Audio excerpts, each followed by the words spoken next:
ಶುಕ್ಲಾಂಬರಧರಂ ವಿಷ್ಣುಂ ಶಶಿವರ್ಣಂ ಚತುರ್ಭುಜಂ ಪ್ರಸನ್ನವದನಂ ಧ್ಯಾಯೇತ್ ಸರ್ವವಿಘ್ನೋಪಶಾಂತಯೇ. ಪೂಜ್ಯಾಯ ರಾಘವೇಂದ್ರಾಯ ಸತ್ಯಧರ್ಮರಥಾಯ ಚ ಭಜತಾಂ ಕಲ್ಪವೃಕ್ಷಾಯ ನಮತಾಂ ಕಾಮಧೇನವೇ. ಮಾತಾಯ ಪಿತಾಯ ವದಸ್ತನಯಾ ವಿಭೂತಿ ಸರ್ವಂ ಯತೇವ ನಿಯವೇನ ವಧನ್ವಯಾನಾಂ. ಆದ್ಯಸ್ಸನ್ಗುಣೈರ್ವಗುಳಾಭಿ ಶ್ರೀರಾಮತ್ತದಂಗರಿ ಪ್ರಣಮಾಮಿ ಯುಗಳಂ ನಮಾಮಿ. ಶ್ರೀಶೈಲೇಶದಯಾಪಾತ್ರಂ ದಿಭಕ್ತ್ಯಾದಿಗುಣಾರ್ಣವಂ ಯತೇಂದ್ರ ಪ್ರವಣಂ ವಂದೇ ರಮ್ಯಜಾಮಾದರಂ ಮುನಿಂ. ಲಕ್ಷ್ಮೀನಾಥ ಸಮಾರಂಭನಾದಯಾಮನ ಮಧ್ಯಮ ಅಶ್ವದಾಚಾರ್ಯಪರ್ಯಂತ ವಂದೇ ಗುರುಪರಂಪರಂ. ವಂದೇ ಗುರುಪರಂಪರಾ. ಅಮರ ವಿನುತ ಪದ ಸುರವರ ಗಣಪ, ಅಮರ ವಿನುತ ಪದ ಸುರವರ ಗಣಪ, ಪ್ರಮದ ಗಣಾಧಿಪ ಪರಮ ಪುರುಷ ದೇವ. ಅಮರ ವಿನುತ ಪದ ಸುರವರ ಗಣಪ, ಅಂಬಿಕಾತನಯ ಲಂಬೋದರನೇ. ಅಂಬಿಕಾತನಯ ಅಂಬಿಕಾತನಯ ಲಂಬೋದರನೇ, ಬೆಂಬಿಡದೆ ಪೊರೆವ ಕರುಣಾಕರನೇ. ಪಾಶಾಂಕುಶಧರನೇ ಶೂರ್ಪಕರ್ಣನೇ, ಪಾಶಾಂಕುಶಧರನೇ ಶೂರ್ಪಕರ್ಣನೇ. ಸ್ಮರಹರ ಪ್ರಿಯ ಸುತನೇ ಗಣಪ, ಸ್ಮರಹರ ಪ್ರಿಯ ಸುತನೇ ಗಣಪ. ಅಮರ ವಿನುತ ಪದ ಸುರವರ ಗಣಪ, ಅಮರ ವಿನುತ ಪದ ಸುರವರ ಗಣಪ. ಕೀರ್ತನಾರಂಭ ಕಾಲದಲ್ಲಿ ವಿಚಿತ್ರ ಲೀಲಾಮಯನಾಗಿರ್ತಕ್ಕಂಥ ಪರಮಾತ್ಮ ಲೋಕದಲ್ಲಿ ಹಲವಾರು ರೀತಿಯಲ್ಲಿ ತನ್ನ ಭಕ್ತರನ್ನು ಕಾಪಾಡುತ್ತಲೇ ಇರ್ತಾನೆ. ನಾವು ಭಾವಿಸುವುದು ಒಂದಾದರೆ ದೇವರ ಚಿತ್ತವೇ ಮತ್ತೊಂದು. ಸರ್ವದಾ ಭಕ್ತರಿಗಾಗಿ ತಾನು ನೆರವನ್ನೇ ನೀಡುತ್ತಿರ್ತಾನೆ. ಯಾವ ಕಾಲದಲ್ಲಿ ಯಾವ ರೂಪದಲ್ಲಿ ತನ್ನ ಭಕ್ತರ ಪ್ರತಿಭೆಯನ್ನ ಲೋಕಕ್ಕೆ ತೋರಲು ತಾನು ಯಾವ ನಾಟಕವನ್ನಾಡಲು ಸಿದ್ಧನಾಗ್ತಾನೆ. ಅದಕ್ಕಾಗಿಯೇ ಆತನಿಗೆ ಕಪಟನಾಟಕ ಸೂತ್ರಧಾರಿ ಎಂದು ಹೆಸರಾಗಿದೆ. ಅಂತಹ ಕಪಟನಾಟಕ ಸೂತ್ರಧಾರಿಯಾದ ಶ್ರೀ ಕೃಷ್ಣ ತಾನು ತನ್ನ ಭಕ್ತರಲ್ಲಿ ಉಂಟಾಗಬಹುದಾಗಿರತಕ್ಕಂಥ ವಿಚಿತ್ರ ವರ್ತನೆಯ ಒಂದು ಲೀಲಾ ವಿನೋದ ಕಥಾಭಾಗವೇ 3 ವಜ್ರಗಳು ಎಂಬ ಕಥಾಭಾಗ. ಅಂದ ಮೇಲೆ ಈ ಕಥಾಭಾಗವನ್ನು ಹೇಳುವುದು ಕೇಳುವುದು ಉಚಿತ ಎಂದಾಗ ನಾವು ಆ ಕಥಾಭಾಗವನ್ನು ಪಠಣ ಶ್ರವಣದಿಂದ ಶ್ರೀಹರಿಯ ಕೃಪೆಗೆ ಪಾತ್ರರಾಗೋಣ. ಮೆರವಪುರದೊಳಗೆ ಪಿರಿಯವನೆನಿಸಿದ ಪರಮ ಪುರುಷ ಹರಿಚರಿತೆಯ ಪಾಡೆ.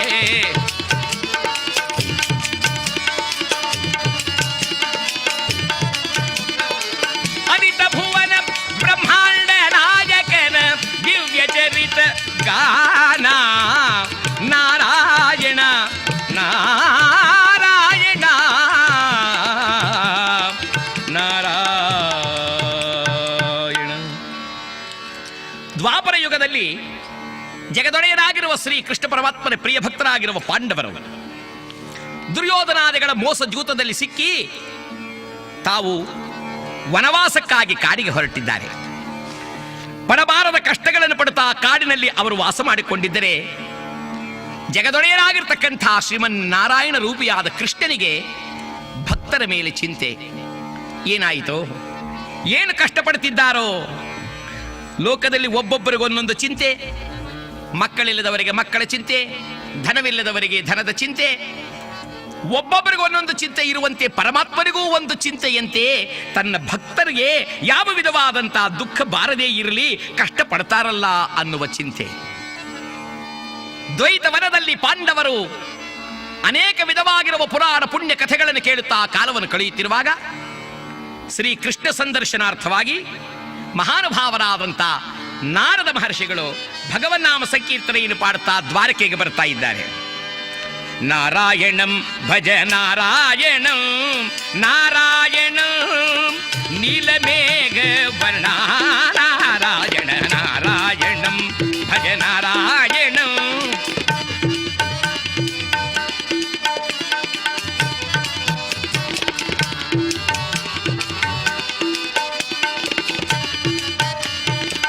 ನೀಲಮೇಘ ವರ್ಣೋ ನಾರಾಯಣಂ ನಾರಾಯಣಂ.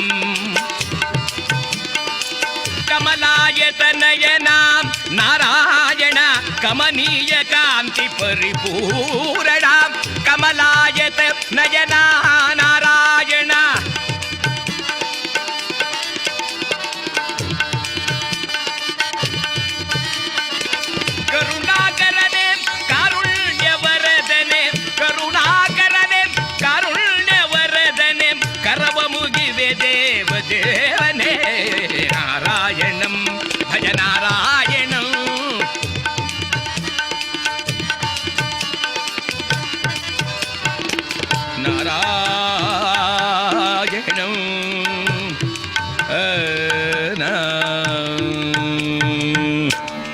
ದ್ವಾರಕಾ ನಗರದಲ್ಲಿ ಬಲರಾಮದೇವ ತನ್ನ ಹೆಂಡತಿಯಾದ ರೇವತಿ ದೇವಿಯಿಂದೊಡಗೂಡಿ ಕುಳಿತಿದ್ದ.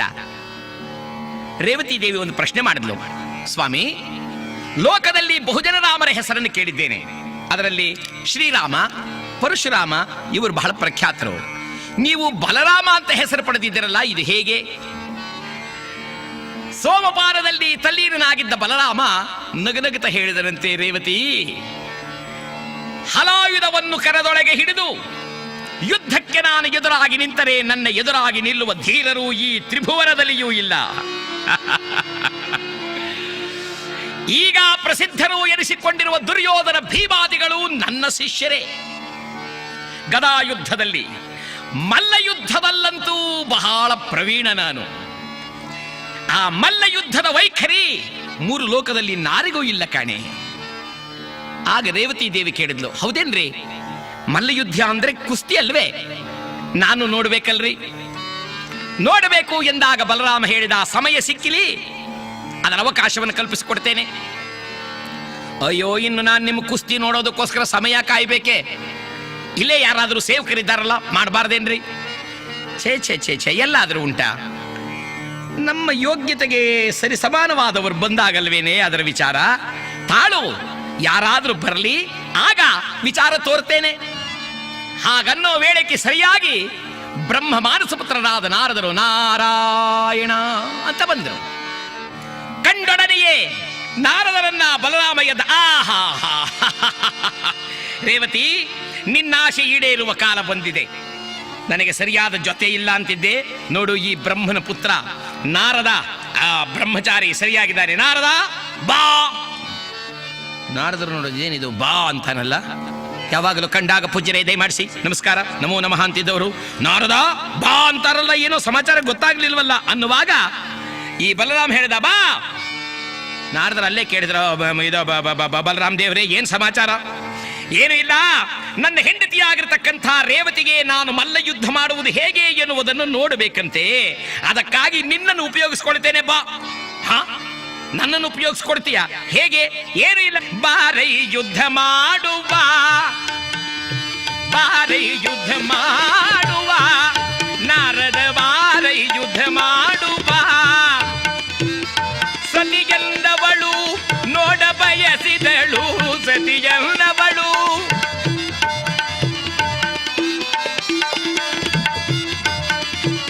ಸತಿಯನ್ನವಳು ನೋಡ ಬಯಸಿದಳು, ಶ್ರುತಿಯೊಳು ಮಲ್ಲ ಯುದ್ಧದ ಪರಿಹಾರ. ಬಾರೈ ಯುದ್ಧ ಮಾಡುವ, ನಾರದನಿಗ ಬಾರೈ ಯುದ್ಧ ಮಾಡುವ. ಬಾ, ಹಿಡೀರಿ ಅವನನ್ನ. ನಾರದರು ನೋಡಿದ್ರು, ನಾರಾಯಣ ನಾರಾಯಣ ನಾರಾಯಣ. ಹೋದಿಯಾ ಪಿಶಾಚಿ ಅಂದ್ರೆ ಬಂದೆ ಗವಾಕ್ಷಿಲಿ ಎಂದ ಹಾಗೆ ಶ್ರೀಕೃಷ್ಣ ದರ್ಶನ ಮಾಡ್ಕೊಂಡು ಹೋಗೋಣ ಅಂತ ನಾನು ಬರ್ತಿದ್ರೆ ಈ ಬಲರಾಮ ಕುಸ್ತಿಗೆ ಕರೀತಿದ್ದಾನಲ್ಲ. ಬಲರಾಮ ದೇವ, ನೀನು ಜಗದೇಕ ವೀರ, ನೀನು ಮಹಾಪರಾಕ್ರಮ ಪ್ರಖ್ಯಾತ, ನಾನು ಭಾಗವತೋತ್ತಮ, ನನಗೂ ನಿನಗೂ ಸಮವೇ, ಚಿಂತೆ ಇಲ್ಲ, ಬಾ. ನಿನ್ನನ್ನೊಂದು ಸಲ ಮೇಲೆ ಕೆತ್ತಿ ಬಿಸಾಡ್ತೀನಿ, ನೀನು ಕೆಳಗಡೆ ಹೇಗೆ ಬೀಳ್ತೀಯ ಅನ್ನೋದು ನನ್ನ ಹೆಂಡತಿಗೆ ತೋರಿಸ್ತೇನೆ. ಹಿಡೀರಿ ಅವನನ್ನ. ನಾರದರಿಗೆ ಭಯವಾಯಿತು. ವೀಣೆ ತೆಗೆದು ಕಂಕಳಲ್ಲಿ ಹಾಕೊಂಡು ದಡ ದಡ ದಡ ದಡ ದಡ ದಡ ಅಂತ ಓಡ್ತಾ ಇದ್ದಾರೆ. ಹಿಡೀರಿ ಹಿಡೀರಿ ಅನ್ನೋದ್ರೊಳಗಾಗಿ ಮಹಾನುಭಾವರಾದಂಥ ನಾರದ ಅರಮನೆ ಒಳಗಡೆ ನುಗ್ಗಿ ಉದ್ಯಾನವನಕ್ಕೆ ಬಂದರಂತೆ. ಉದ್ಯಾನವನಕ್ಕೆ ಬಂದರೆ ಜಗದೊಡೆಯನಾಗಿರ್ತಕ್ಕಂಥ ಕೃಷ್ಣ ಪರಮಾತ್ಮ ಕೂತಿದ್ದ. ಆಹಾ, ಸದ್ಯ ಕಂಡೆ ಕೃಷ್ಣನನ್ನ. ಹೇ ಒಡೆಯ ಕೃಷ್ಣ, ನಮೋ ನಮೋ ನಾರಾಯಣ, ಗೋವಿಂದ ಮುಕುಂದ ಅಚ್ಯುತ. ಯೋಚನೆಯನ್ನು ಮಾಡ್ತಾ ಕುಳಿತಿದ್ದಂಥ ಕೃಷ್ಣ, ಓಹೋ ಪೂಜ್ಯರೇ ದಯಮಾಡಿಸಿ. ಏನ್ ಪರಮಾತ್ಮ ಬಹಳ ಯೋಚನೆ ಮಾಡ್ತಾ ಇದೆಯಲ್ಲ? ಏನಿಲ್ಲ ನಾರದ್ರೆ, ಹೀಗೆ ಬೇಸರವಾಗ್ತಾ ಇದೆ. ನಿಮ್ಮನ್ನು ಕಂಡೆ ನನಗೊಂದು ಆಲೋಚನೆ ಬಂದಿದೆ. ಗುರುಗಳೇ, ನಿಮ್ಮನ್ನೊಂದು ಮಾತು ಕೇಳಲೆ. ಏನು? ಏನಿಲ್ಲ, ನನ್ನ ಬೇಸರ ಕಳೆಯುವುದಕ್ಕೆ ಒಂದು ಕಥೆ ಹೇಳ್ತೀರಾ? ಕಥೆ? ಯಾವ ಕಥೆ ಪರಮಾತ್ಮ? ಕಥೆ ಚೆನ್ನಾಗಿರ್ಬೇಕು ನಾರದ್ರೆ. ಕಥೆ ಹೇಗಿರ್ಬೇಕು ಅಂದ್ರೆ, ಹಿಂದೆ ಯಾರು ಕೇಳಿರಬಾರದು, ಮುಂದಕ್ಕೆ ಯಾರು ಕೇಳಬಾರದು, ಹಿಂದೆ ಎಲ್ಲೂ ನಡೆದಿರಬಾರದು, ಮುಂದಕ್ಕೆಲ್ಲೂ ನಡೀಬಾರದು ಅಂಥ ಕಥೆ. ನಾರದರಂದ್ರೆ ಚೆನ್ನಾಗಿದೆ. ಬಲರಾಮನಿಗೆ ಬೇಕು ಒಂದು ಜೊತೆ, ಪರಮಾತ್ಮ ಕೃಷ್ಣನಿಗೆ ಬೇಕು ಒಂದು ಕಥೆ. ಮಧ್ಯ ಬಂದಿದೆಯಲ್ಲ ನನಗೆ ವ್ಯಥೆ. ಏನು ಮಾಡಲಿ ಪರಮಾತ್ಮ, ನಿನಗೆ ಕಥೆ ಬೇಕೋ ಹಾಗಾದರೆ ನನಗೊಂದಿಷ್ಟು ಅವಕಾಶವನ್ನು ಕೊಡು, ಸ್ವಲ್ಪ ಕಾಲಾವಕಾಶವನ್ನು ಕೊಡು. ಆ ಕಾಲಾವಕಾಶದಲ್ಲಿ ನೀನು ಕೇಳಿದಂಥ ಕಥೆಯನ್ನ ನೀನು ಕೇಳುವುದು ಬೇಡ, ನೋಡುವಂತೆ ಮಾಡ್ತೇನೆ. ಸದ್ಯ ನನಗೀಗ ಹೋಗ್ಲಿಕ್ಕೆ ಅವಕಾಶ ಕೊಡು. ನಾರಾಯಣ ಅಂತ ಹೊರಟು ಬಿಟ್ಟರಂತೆ. ಪರಮಾತ್ಮ ಯೋಚನೆ ಮಾಡ್ತಿದ್ರೆ ಮಹಾನುಭಾವರಾದ ನಾರದರು ಗಗನ ಮಾರ್ಗದಲ್ಲಿ ಬರ್ತಾ ಯೋಚನೆ ಮಾಡ್ತಾರೆ, ಹೇ ಪರಮಾತ್ಮ, ಏನಪ್ಪಾ ನಿನ್ನ ವಿಚಿತ್ರ ಲೀಲಾ. ನೀನು ಹೇಳಿದಂತೆಲ್ಲ ಕೇಳಿ ಕಾಲವನ್ನು ಕಳೆಯತಕ್ಕಂಥ ನಾನು ನಿನಗೇ ಕತೆ ಹೇಳುವ ಕಾಲ ಬಂದಿದೆಯಲ್ಲ, ಹಾಗೇ ಆಗಲಿ ಎಂಬುದಾಗಿ ಪರಮಾತ್ಮನ ಧ್ಯಾನ ಮಾಡಿಕೊಂಡು ಬರ್ತಾ ಇದ್ದಾರೆ. ಮುರಳೀಧರ ಶ್ಯಾಮ ಸುಂದರ ನಿನ್ನ ಮಹಿಮೆ ಅಪಾರ, ಮುರಳೀಧರ ಶ್ಯಾಮ ಸುಂದರ ನಿನ್ನ ಮಹಿಮೆ ಅಪಾರ, ಮುರಳೀಧರ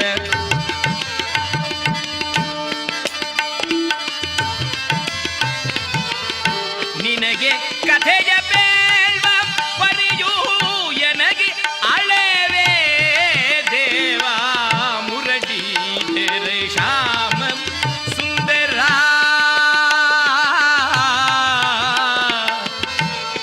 ಕೃಷ್ಣ. ಹೇ ಕೃಷ್ಣ,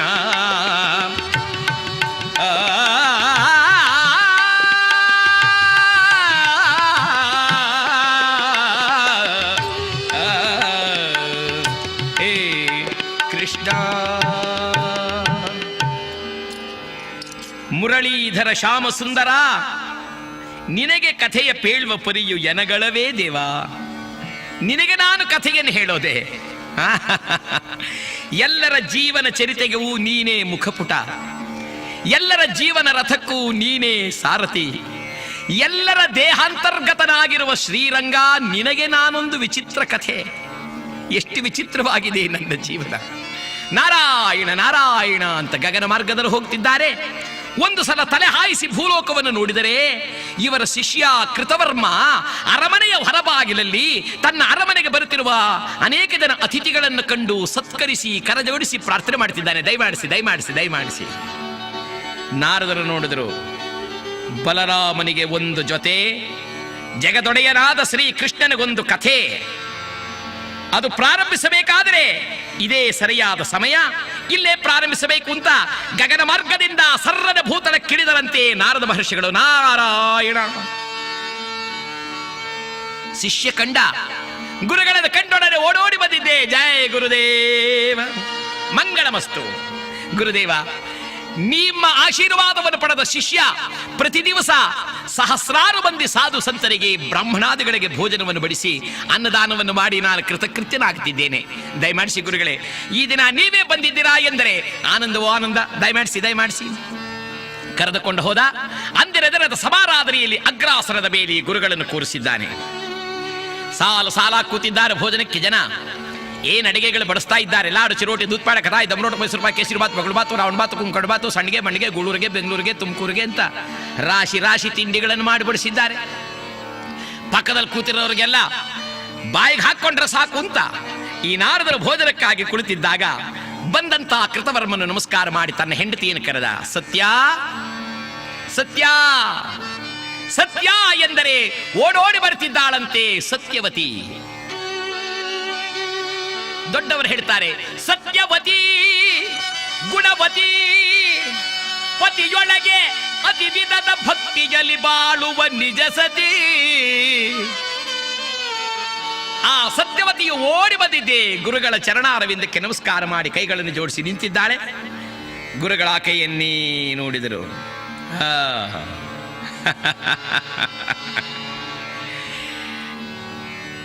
ಬಲರಾಮನಿಗೊಂದು ಜೊತೆ, ಕೃಷ್ಣನಿಗೆ ಒಂದು ಅಪರೂಪವಾದ ಕಥೆ. ಇವೆರಡು ನಿರ್ಮಾಣ ಮಾಡುವುದಕ್ಕೆ ನನಗಿರುವುದು ಇದೊಂದೇ ಮಾರ್ಗ.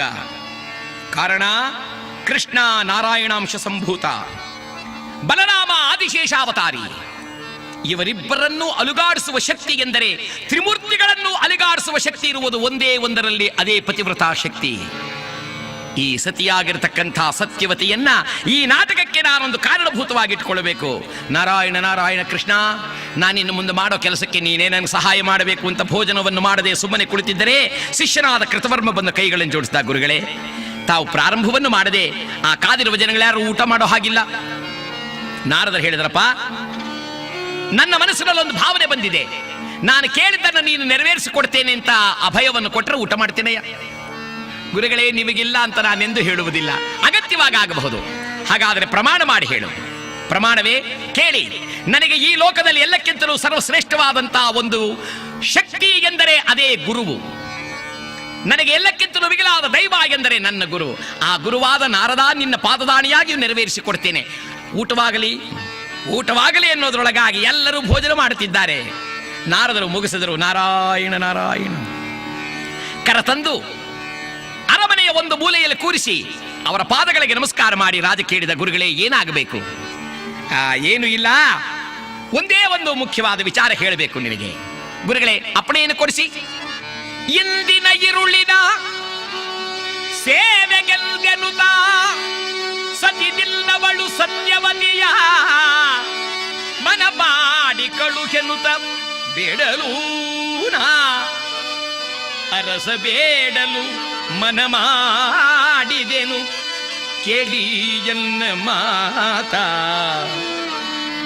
ಅಯ್ಯ, ಇಂದಿನ ಇರುಳಿನ ಸೇವೆಗಾಗಿ ಅಪರೂಪ ಲಾವಣ್ಯವತಿಯೂ ಗುಣವತಿಯೂ ಆದ ನಿನ್ನ ಸತಿಯಾದ ಸತ್ಯವತಿಯನ್ನು ಕಳುಹಿಸಬೇಕು, ಇಷ್ಟೇ. ಹಾಗಂದ ಕೂಡಲೇ ಅರಸ, ಏನಂದ್ರಿ? ಗುರುಗಳೇ, ಇಂದಿನ ಇರುಳಿನ ಸೇವೆಗೆ ನನ್ನ ಸತಿಯನ್ನು ಕಳುಹಿಸುವುದೇ? ಇದೇನು ವಿಚಿತ್ರವಾದಂಥ ವರ್ತನೆ! ಬ್ರಹ್ಮಚಾರಿಗಳಾದ ನನ್ನ ಗುರುಗಳು ನನ್ನನ್ನು ಪರೀಕ್ಷೆ ಮಾಡ್ತಿದ್ದೀರಾ ಗುರುಗಳೇ? ಗುರುಗಳೇ, ನನ್ನನ್ನು ಪರೀಕ್ಷೆ ಮಾಡುತ್ತಿದ್ದೀರಾ? ಲೋಕದಲ್ಲಿ ಹರಿಶ್ಚಂದ್ರ ಎಂಬ ಅರಸ ಗುರುವಿನ ದಕ್ಷಿಣೆಗೋಸ್ಕರವಾಗಿ ತನ್ನ ಹೆಂಡತಿ ಮಕ್ಕಳನ್ನು ಮಾರಿದ ಎಂಬ ಕಥೆಯನ್ನು ಕೇಳಿದ್ದೇನೆ ವಿನಃ ಈ ರೀತಿಯಾಗಿ ಹೆಂಡತಿಯನ್ನು ಗುರುವಿಗೆ ಒಪ್ಪಿಸಿದ ಎಂಬ ಕಥೆಯನ್ನು ನಾನು ಇದುವರೆಗೂ ಕೇಳಿದ್ದಿಲ್ಲ. ಗುರುಗಳೇ, ಇದೇನಿದು? ನಾರದರೆದ್ರು, ಅರಸ, ನನಗಿದು ಗೊತ್ತಿತ್ತು, ಇದು ನಿನ್ನಿಂದ ಆಗೋದಿಲ್ಲ ಅಂತ. ಹೋಗಲಿ ಬಿಡು, ನೀನು ಪ್ರಮಾಣ ಮಾಡಿದ್ದು ಯಾರಿಗೂ ಹೇಳೋಲ್ಲ. ನಿಲ್ಲಿ ಗುರುಗಳೇ, ಆಡಿದ ಮಾತನ್ನು ತಪ್ಪಿ ನರಕಕ್ಕೆ ಹೋಗುವುದೇ? ಇಲ್ಲ ಇಲ್ಲ, ಇದು ಬಂದೆ ಎಂಬುದಾಗಿ ಅರಮನೆ ಒಳಗಡೆಗೆ ಬಂದ. ಆರತಿ ಹಿಡಿದು ನಿಂತಿದ್ದ ಸತಿ ಸತ್ಯವತಿ ಗಂಡನ ಮುಖವನ್ನು ನೋಡಿದ್ಲು. ದೇವಾ, ಏಕೆ ಈ ರೀತಿ ಶೋಕಾಗ್ರಾಂತರಾಗಿರುವಿರಿ? ಏನಾಯಿತು? ಸತ್ಯ, ಗುರುಗಳು ಬೇಡಿದ್ದನ್ನು ನೀಡುವುದಾದರೆ ಭೋಜನ ಮಾಡ್ತೇನೆ ಎಂದು ಪ್ರಮಾಣ ಮಾಡಿಸಿ ಒಂದು ಕಠಿಣವಾದ ವಾರ್ತೆಯನ್ನಾಡಿದರು. ಇಂದಿನ ಇರುಳಿನ ಸೇವೆಗೆ ನಿನ್ನನ್ನು ಕಳುಹಿಸಬೇಕಂತೆ. ನಾನಿದನ್ನು ಹೇಗೆ ಸಹಿರಿಸಲಿ? ಸತ್ಯ, ಹೇಗೆ ಸಹಿರಿಸಲಿ? ಸತ್ಯವತಿ ಗಂಡನಿಗೆ ಹೇಳ್ತಾಳೆ, ಇದು ನಿಮ್ಮ ಅಪರಾಧವಲ್ಲ, ನಾನು ರೂಪವತಿಯಾದದ್ದು ನನ್ನ ಅಪರಾಧ. ಸ್ವಾಮಿ, ನೀವು ಭಯಪಡಬೇಡಿ, ಈಗಲೇ ನಾನು ಬೆಂಕಿಯಲ್ಲಿ ಹಾರಿಬಿಡ್ತೇನೆ. ನೀನು ಬೆಂಕಿಯಲ್ಲಿ ಹಾರಿದರೆ ನನ್ನ ಮಾತು ನಡೆದಂತಾಗಲಿಲ್ಲವಲ್ಲೇ? ಹಾಗಾದರೆ ಒಂದು ವರವನ್ನು ಕೊಡಿ. ಏನು? ನಾನು ನಿಮ್ಮ ಗುರುವಿನ ಸೇವೆಗೋಸ್ಕರವಾಗಿ ಹೋಗ್ತೇನೆ, ಆದರೆ ಬೆಳಗಾದರೆ ಈ ಮುಖವನ್ನು ನಿಮಗೆ ತೋರುವುದಿಲ್ಲ. ಇದು ಹೊರಟೆ ಎಂಬುದಾಗಿ ಅನೇಕ ವಿಧವಾದ ಹಣ್ಣು ಹಂಪಲುಗಳನ್ನು ಕೈನಲ್ಲಿ ಹಿಡಿದುಕೊಂಡಿದ್ದೆ. ತಟ್ಟೆಯನ್ನು ಹಿಡಿದುಕೊಂಡು ನೇರವಾಗಿ ನಾರದರಿರುವ ಎಡೆಗೆ ಬರುತ್ತಿದ್ದಾರೆ. ನಾರದರೊಂದು ಸಲ ಬಗ್ಗಿ ನೋಡಿದರು. ಸತ್ಯವತಿ ಬರುವುದನ್ನು ನೋಡಿದ್ದೆ. ಅದೋ ಬರ್ತಾ ಇದ್ದಾಳ ಆಕೆ. ನಾರಾಯಣ ನಾರಾಯಣ ನಾರಾಯಣ, ನಾನು ಈಗೇನು ಮಾಡಬೇಕು ಅಂತ ಇದ್ದೀನೋ ಅದು ನೀನೇ ಕಾಪಾಡಬೇಕು ಅಂತ ಕೂತಿದ್ದ. ನಾರದ ಮಹರ್ಷಿಗಳ ಬಳಿಗೆ ಆ ತಾಯಿ ಬಂದಳಂತೆ. ಜಯ ಗುರುದೇವ. ಸತ್ಯವತಿ, ಬಂದೆಯಾ? ನಿನಗಾಗಿ ಕಾದಿದ್ದೆ ನಾನು. ಬಾ ಬಾ, ಹಣ್ಣು ಹಂಪಲಗಳನ್ನು ತಂದಿರುವೆಯಲ್ಲವೇ? ಕ್ಷಣಕಾಲ ನಿಲ್ಲು, ನಾನು ದೇವರ ಧ್ಯಾನವನ್ನು ಮಾಡಿ ಆನಂತರ ನಿನ್ನಲ್ಲಿ ಮಾತನಾಡ್ತೇನೆ ಅಂತ ಹೇಳಿ ನಾರಾಯಣ ನಾರಾಯಣ ಕಣ್ಣು ಮುಚ್ಚಿದರಂತೆ. ಕಣ್ಣನ್ನು ಮುಚ್ಚಿದರೆ ಈ ಮಹಾನುಭಾವನಾದ ನಾರದ ಇರುಳೆಲ್ಲ ಕಣ್ಣನ್ನು ಮುಚ್ಚಿದ್ದಾನೆ. ಇರುಳೆಲ್ಲ ಕಣ್ಣನ್ನು ಮುಚ್ಚಿ ಯಾರಿಗೂ ತೆರೆಯದೆ ಮನ ಬಿಚ್ಚಿ, ಇರುಳೆಲ್ಲ ಕಣ್ಣನ್ನು ಮುಚ್ಚಿ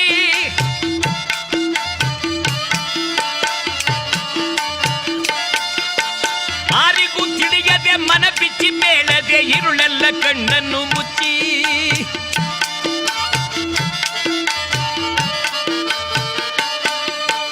ನಾರಾಯಣ ಎಂಬ ನಾಮ, ನಾರಾಯಣ ಎಂಬ ನಾಮ,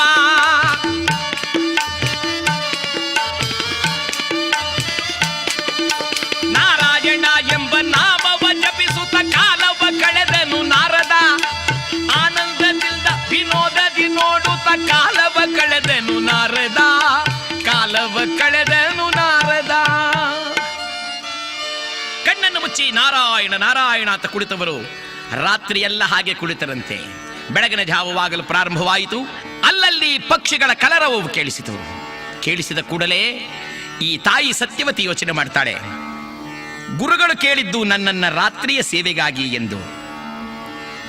ಈಗಾಗಲೇ ರಾತ್ರಿ ಕಳೆದಿದೆ, ಬೆಳಗಾಗುವ ಸಂದರ್ಭವಾದ್ದರಿಂದ ನಾನು ಇಲ್ಲಿರಬೇಕಾದ್ದು ಸರಿಯಿಲ್ಲ, ನಾನಿನ್ನು ಹೊರಟು ಹೋಗೋಣ ಎಂಬುದಾಗಿ ತೀರ್ಮಾನ ಮಾಡಿ ಆ ಕಡೆ ಈ ಕಡೆ ನೋಡಿ ಒಬ್ಬ ದಾದಿಯನ್ನು ಕರೆದಳಂತೆ. ಬಾಯಿಲಿ ತೆಗೆದುಕೋ ಈ ತಟ್ಟೆಯನ್ನ. ಗುರುಗಳು ಕಣ್ಬಿಟ್ಟು ಕೇಳಿದಾಗ, ಸ್ವಾಮಿ ഇരുಳು ಕಳೆದು ಹೋಯ್ತಾದ್ದರಿಂದ ರಾಣಿ ಹೊರಟು ಹೋದ್ಲು ಅಂತ ಹೇಳು. ತಟ್ಟೆಯನ್ನು ಕೊಟ್ಟು ನೇರವಾಗಿ ಗಂಡನ ಕಡೆಗೆ ಓಡಿದ್ಲಂತೆ. ಇಲ್ಲಿ ಈ ಸಮಯವನ್ನೇ ಕಾದಿದ್ದ ನಾರದರು ಸತ್ಯವತಿಯು ಆ ಕಡೆಗೆ ಹೋದ ಕೂಡಲೇ ಥಟ್ಟನೆ ಕಣ್ಣನ್ನು ಬಿಟ್ಟರು. ಕಣ್ಣನ್ನು ಬಿಟ್ಟು ನೋಡಿ, ಆ ಸತ್ಯ ಬಾ, ನಾನು ನಿನ್ನೊಡನೆ ಮಾತನಾಡಬೇಕಾಗಿದೆ ಬಾ. ಆ ದಾದಿ ನಡಗೋಕ್ ಪ್ರಾರಂಭಿಸಿಬಿಟ್ಲು. ಸ್ವಾಮಿ ನಾನು ದಾದಿ ದಾದಿ ಎಂದೊಡನೆ ನಾರದರು ಸುಮ್ಮನಾದರೂ ನಾಟಕವನ್ನಾಡುವುದು. ಏನಂದೇ ದಾದಿ, ನಿಮ್ಮರಸಿಗೆ ಇಷ್ಟೊಂದು ಸೊಕ್ಕಾಯಿತೆ? ಮುನಿಯಾದ ನನ್ನನ್ನು ಅಪಮಾನಗೊಳಿಸಿ ತಟ್ಟೆಯನ್ನು ನಿನ್ನೊಳಗಿರಿಸಿ ಓಡಿ ಹೋದಳೆ ಬರಹೇಳಾಕೆಯನ್ನ. ಈ ದಾದಿ ಓಡಿ ಬರ್ತಾ ಇದ್ದಾಳೆ. ಮಹಾರಾಜನ ಬಳಿಗೆ ಬಂದು ನಡೆದ ಸಂಗತಿಯನ್ನೆಲ್ಲ ಸತ್ಯವತಿ ಹೇಳುವುದರೊಳಗಾಗಿ ದಾದಿ ಬಂದತ್ತೆ. ಅಮ್ಮ ಅಮ್ಮ, ಕೆಲಸ ಕೆಟ್ಟ ಹೋಗಿದೆ, ಬನ್ರಮ್ಮ ಸ್ವಲ್ಪ ಬನ್ನಿ ಅಮ್ಮ. ಏನಾಯ್ತಮ್ಮ? ಆ ಮುನಿ ನೀವು ಹೋದ ಕೂಡಲೇ ಕಣ್ಣು ಬಿಟ್ಟು ಯಾರು ನೀನು ಅಂತ ನನ್ನನ್ನ ಏನೇನು ಅಂದು ಬೇಗ ಕರ್ಕೊಂಬ ಅಂದ, ಬನ್ನಿ ಅಮ್ಮ. ಹಾಗನ್ನೋ ವೇಳೆಗೆ ಸತ್ಯವತಿ ಕೃತವರ್ಮ ಇಬ್ಬರೂ ಬರುತ್ತಿದ್ದಾರೆ. ನಾರದರ ಆಲೋಚನೆ ಮಾಡಿದರಂತೆ, ಈಗ ಬಿಡಬಾರದು, ಬಂದೊಡನೆಯೇ ಮಾತನಾಡಲು ಅವಕಾಶ ಕೊಡದೆ ಶಾಪವನ್ನೇ ಕೊಟ್ಟು ಬಿಡಬೇಕು ಎಂಬುದಾಗಿ ಸಂಕಲ್ಪ ಮಾಡಿಕೊಂಡು ಎದುರು ನೋಡುತ್ತಿದ್ದಾರೆ. ಇವರಿಬ್ಬರು ಬಂದು ಗುರುಗಳೇ ಅಂದಾಗ, ನಿಲ್ಲು ನಿಲ್ಲು ನಿಲ್ಲೆನ್ನುತ್ತ ಕರವ ತೋರಿವರ ನಾರದ ನೆನೆದನು. ಆಗ ಶಾಪ ಕೊಡುವೆ ಚಂಚಲ ಸ್ವಭಾವದವಳೆ ಪಿಡಿ ಎಂದನಾಗ. ಕಾರಣವರಿಯದ ಅಪಮಾನಗೈದೆ ಎಂದು ಜರಿದ ಬೇಗ.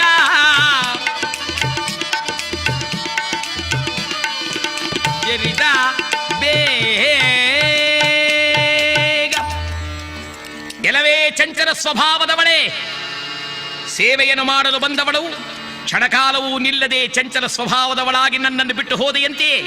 ಅದಾವ ಚಂಚಲ ಸ್ವಭಾವದವಳಂತೆ ವರ್ತಿಸಿದೆಯೋ ಅದೇ ಚಂಚಲ ಸ್ವಭಾವದ ಹೆಗ್ಗುರಿತನಂತಿರಬಹುದಾದ ಒಂದು ಹೆಣ್ಣು ಕುದುರೆಯಾಗಿ ಹೋಗುತ್ತ ಶಾಪ ಕೊಟ್ಟ.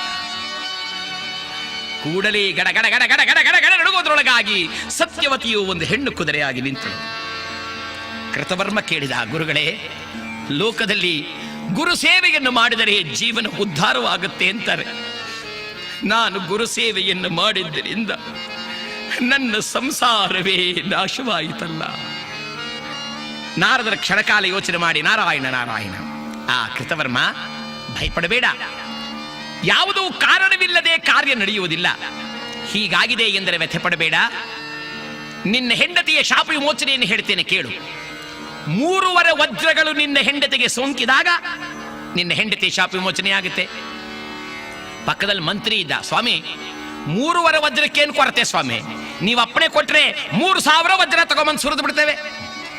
ಆಗ ನಾರದರು ಹೇಳ್ತಾರಯ್ಯ, ನಾನು ಹೇಳುವ ವಜ್ರಗಳೆಂದರೆ ಈ ಕಲ್ಲು ಮಣ್ಣುಗಳಲ್ಲಾಗಲಿ ಈ ಜಗತ್ತಿನ ಮಾನವನ ಸೃಷ್ಟಿ ಅಲ್ಲ ಕಣಪ್ಪ. ಆ ವಜ್ರಗಳೇ ಬೇರೆ, ಅದಕ್ಕೆ ಅವಕಾಶವಿದೆ, ಕಾಲ ಇದೆ, ಸಮಯವಿದೆ. ಶಿಷ್ಯ, ಭಯಪಡಬೇಡ, ಅದನ್ನೆಲ್ಲವನ್ನು ನಾನೇ ನಿನಗೆ ಒದಗಿಸಿಕೊಡ್ತೇನೆ, ಬರ್ತೇನೆ, ನಾರಾಯಣ ಅಂತ ಹೊರಟ. ಕೃತವರ್ಮ ಕುದುರೆಯಾಗಿರುವ ತನ್ನ ಹೆಂಡತಿಗೆ ಬಂಗಾರದ ಸರಪಣಿಗಳನ್ನು ಹಾಕಿ ತನ್ನ ಅರಮನೆಯಲ್ಲಿ ಕಟ್ಟಿಕೊಂಡು ಆ ಹೆಂಡತಿಯ ಮೇಲಿನ ವ್ಯಾಮೋಹದಿಂದ ಸತ್ಯ ಸತ್ಯ ಸತ್ಯ ಅಂತ ಕಾವಲು ಕಾಯುತ್ತಾ ಇದ್ದಾನೆ. ಸ್ವಲ್ಪ ಕಾಲ ಕಳೆಯುವುದರೊಳಗಾಗಿ ಒಂದು ದಿನ ಆ ಕುದುರೆಯು ತನ್ನ ಸ್ವಭಾವಕ್ಕನುಗುಣವಾಗಿ ದೇಹವನ್ನೊಂದು ಸಲ ಒದರಿದೆ, ಬಂಗಾರದ ಸರಪಣಿಗಳನ್ನು ಕಿತ್ತೆಸೆದಿದೆ, ಅರಮನೆಯನ್ನು ಬಿಟ್ಟು ಕಾಡು ಮಾರ್ಗಕ್ಕೆ ಹೊರಟಿದೆ. ಗಂಡನಾದ ಕೃತವರ್ಮ ಹುಚ್ಚನಂತೆ ಸತ್ಯ ಸತ್ಯ ಅಂದರೆ ಬರ್ತಾ ಇದೆಯಂತೆ ಕೃಗ. ದಡ ದಡ ಧಾವಿಸಿ ಬರುತ್ತ ತುರಗಬದು ನೇರನೆ ಸೇರಿತು ಕಾನನವ.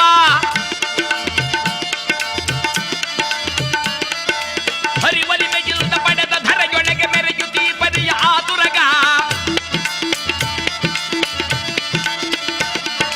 ತೊರೆದು ಅನಿತ ನಗರಿಯನ್ನು ಸೇರೆ ಕೃಷ್ಣ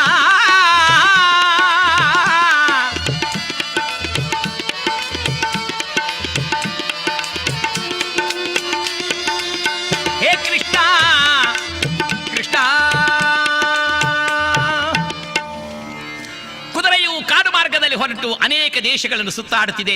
ಕೃತವರ್ಮನು ಸಂಗಡಲೇ ಬರುತ್ತಿದ್ದಾನೆ. ಬರುತ್ತಾ ಈ ಕುದುರೆಯು ನೇರವಾಗಿ ಎಲ್ಲ ದೇಶವನ್ನು ಬಿಟ್ಟು ದ್ವಾರಕಾ ನಗರದ ಸಾಮಂತರಾಜನಾಗಿರ್ತಕ್ಕಂಥ ಸುಬುದ್ಧಿ ಎಂಬತಕ್ಕಂಥ ಮಹಾರಾಜನ ಅರಮನೆ ಮುಂದುಗಡೆ ಬಂದು ನಿಂತಿದೆ. ಉಪ್ಪರಿಕೆಯ ಮೇಲೆ ನಿಂತಿದ್ದ ಅರಸ ಸುಬುದ್ಧಿ ಯಾವುದೋ ಕಾರಣಕ್ಕಾಗಿ ಅರಮನೆಯ ಮುಂಭಾಗವನ್ನು ನೋಡುವಾಗ ಅಲ್ಲಿ ಓಡಾಡುತ್ತಿರುವ ಕುದುರೆ ಕಣ್ಣಿಗೆ ಕಾಣಿಸಿದೆ. ಕಾಣಿಸಿದ ಕೂಡಲೇ ಅರಸ ಹೇಳಿದ, ಯಾವುದು ಈ ಕುದುರೆ? ದೇವಲೋಕದ ಉಚ್ಛ್ರೈಶ್ರವಸ್ಸು ಕುದುರೆಯನ್ನು ಸಹ ಧಿಕ್ಕರಿಸುವಂತಹ ಸೌಂದರ್ಯವಾಗಿದೆಯಲ್ಲ. ಸೇವಕರೇ, ಬಿಡಬೇಡಿ, ಹಿಡಿಯಿರಿ ಅದನ್ನ. 1000 ಜನ ಸೈನಿಕರು ಸುತ್ತುಗಟ್ಟಿದರು, ಬಲೆಗಳನ್ನು ಬೀಸಿದರು. ಆ ಅಪರೂಪವಾದ ಕುದುರೆಯನ್ನ ಹಾಗೂ ಹೀಗೂ ಮಾಡಿ ಹಿಡಿದು ತಂದು ಅರಮನೆಯಲ್ಲಿ ಕಟ್ಟಿ ಹಾಕಿದರು. ಮಹಾರಾಜ ಕುದುರೆಯನ್ನು ಕಂಡ, ನನ್ನ ಭಾಗ್ಯ, ಯಾವ ಜನ್ಮದಲ್ಲಿ ಮಾಡಿದ ಪುಣ್ಯವೋ ಈ ಕುದುರೆ ನನಗೆ ಸಿಕ್ಕಿದೆ ಎಂದು ಅದನ್ನ ಬಹುಭಕ್ತಿಯಿಂದ ಪ್ರೀತಿಯಿಂದ ಅದನ್ನು ಸಾಕತೊಡಗಿದ. ನಾರದರು ಇದನ್ನು ನೋಡಿದರು. ನಾರಾಯಣ ನಾರಾಯಣ, ಸರಿಯಾದ ಸ್ಥಳವನ್ನು ಸೇರಿದೆ.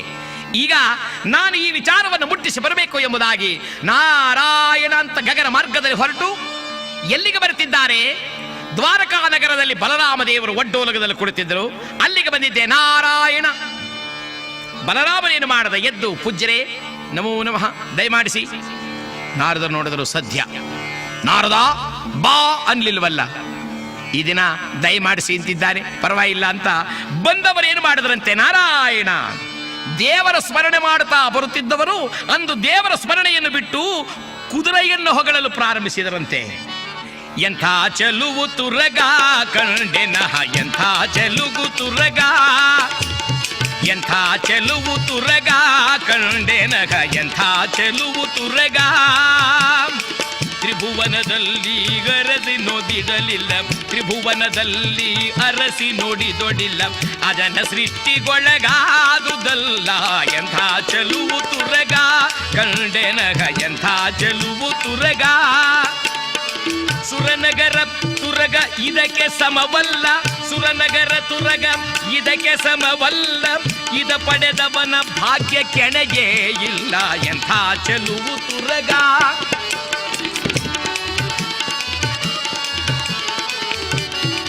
ಚೆಲುವು ತುರಗ ತ್ರಿಭುವನದಲ್ಲಿ ಅರಸಿ ನೋಡಿದೊಡಿಲ್ಲ, ಅಜನ ಸೃಷ್ಟಿಗೊಳಗಾದುದಲ್ಲ. ಎಂಥ ಚೆಲುವು ತುರಗ ಕಂಡೆನಗ, ಎಂಥ ಚೆಲುವು ತುರಗ. ಬಲರಾಮದೇವರು ನಕ್ಕರು. ಏನು ನಾರದ ಮಹರ್ಷಿಗಳೇ, ಯಾವಾಗಲೂ ನಾರಾಯಣ ನಾರಾಯಣ ಕೃಷ್ಣ ಎಂದು ಭಗವಂತನ ಧ್ಯಾನ ಮಾಡುವ ನೀವು ಈ ದಿನ ಕುದುರೆಯನ್ನು ವರ್ಣನೆ ಮಾಡ್ತಾ ಬರ್ತಿದ್ದೀರಲ್ಲ, ಯಾವುದಾ ಕುದುರೆ? ನಾರದರಂದರು, ಸ್ವಾಮಿ, ಕುದುರೆಯ ಕಥೆಯಂತಿರಲಿ, ನಾನು ಎಲ್ಲಿಯೂ ಅಂತಹ ಕುದುರೆಯನ್ನು ಕಂಡಿಲ್ಲ. ಅದರ ಕಣ್ಗಳನ್ನು ನೋಡಿದರೆ ಸೂರ್ಯ ಚಂದ್ರನಂತೆ ಹೊಳೆಯುತ್ತಿದೆ. ಅದರ ಬಾಲವನ್ನು ಕಂಡರೆ ನೀಲ ಮೇಘದಲ್ಲಿ ಸ್ವಚ್ಛಂದ ಬಣ್ಣದಲ್ಲಿ ಹೋರಾಡುವ ಮೋಡಗಳೋ ಎಂಬಂತೆ ಕಾಣುತ್ತಿದೆ. ಅಯ್ಯ, ಇನ್ನಂತಹ ಕುದುರೆ ಎಲ್ಲಿದೆ? ನಾರದರೇ, ನೀವು ಇಷ್ಟೆಲ್ಲ ವರ್ಣನೆಯನ್ನು ಮಾಡುವ ಕುದುರೆ ಎಲ್ಲಿದೆ? ನಾರದರಂದರು, ಅಯ್ಯ ಇದೆ, ಆದರೆ ಅದನ್ನು ಪಡ್ಕೊಳ್ಳೋ ಯೋಗ್ಯತೆ ನಿನಗಿಲ್ಲ.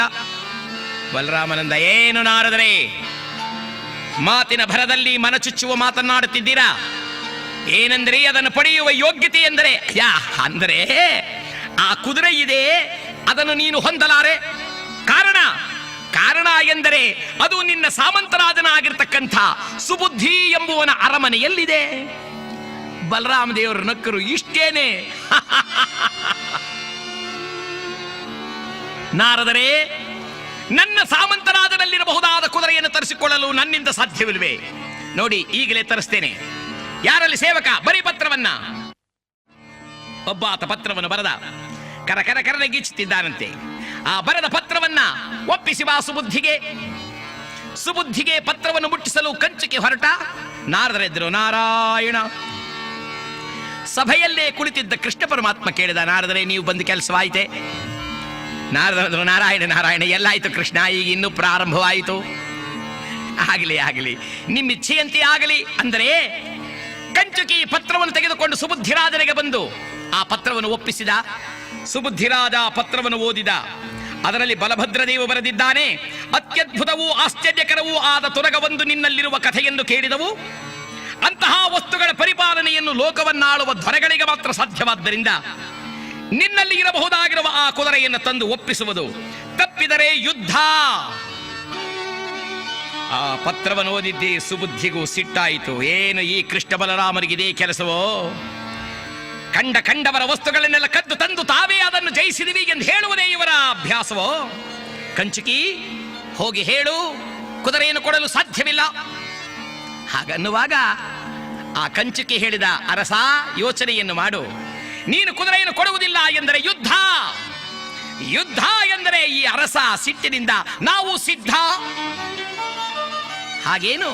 ಹಾಗಾದ್ರೆ ಇದು ಈ ವರ್ತಮಾನವನ್ನು ಮುಟ್ಟಿಸಿ ಬರ್ತೇನೆ ಎಂಬುದಾಗಿ ಕಂಚಿಗೆ ಹೊರಟ ಕೂಡಲೇ ಅದೇ ಸಮಯಕ್ಕೆ ನಾರದ ಮಹರ್ಷಿಗಳು ಅರಮನೆ ಒಳಗಡೆ ಪ್ರವೇಶ ಮಾಡಿದರು. ನಾರಾಯಣ. ಮಹಾರಾಜ ಕೇಳಿದ ಸುಬುದ್ಧಿ, ಗುರುಗಳೇ ದಯಮಾಡಿಸಿ, ನನ್ನ ಈ ಆಪತ್ಕಾಲದಲ್ಲಿ ಎಂಥ ಸಮಯದಲ್ಲಿ ನೀವು ಬಂದ್ರಿ? ಗುರುಗಳೇ, ನನ್ನನ್ನು ಕಾಪಾಡಿ. ಏನಪ್ಪ?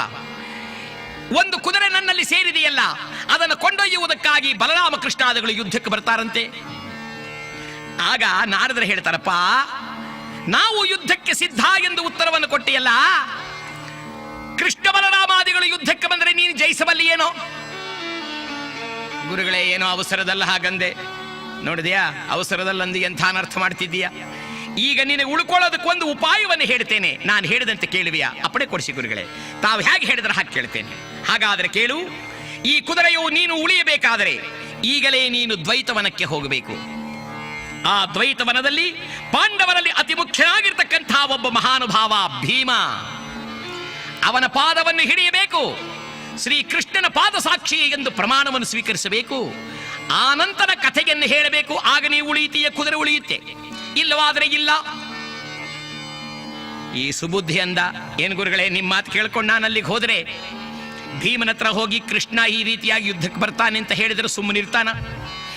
ಕೃಷ್ಣ, ನೀನು ಹುಡುಕೋ ಕೆಲಸವೇ ಬೇಡ, ನಾನೇ ನಿನ್ನ ತಲೆ ತೆಗೆದು ಬಿಡ್ತೀನಿ ಅಂದ್ರೆ ಹಾಗಲ್ಲ ಕಣಯ್ಯ. ನಾನು ಹೇಳಿದಂತೆ ಮಾಡು, ನಿನಗೆ ಒಳ್ಳೆಯದಾಗುತ್ತೆ. ಹೋಗುವಾಗ ಕೃಷ್ಣ ಧ್ಯಾನವನ್ನೇ ಮಾಡ್ಕೊಂಡು ಹೋಗು.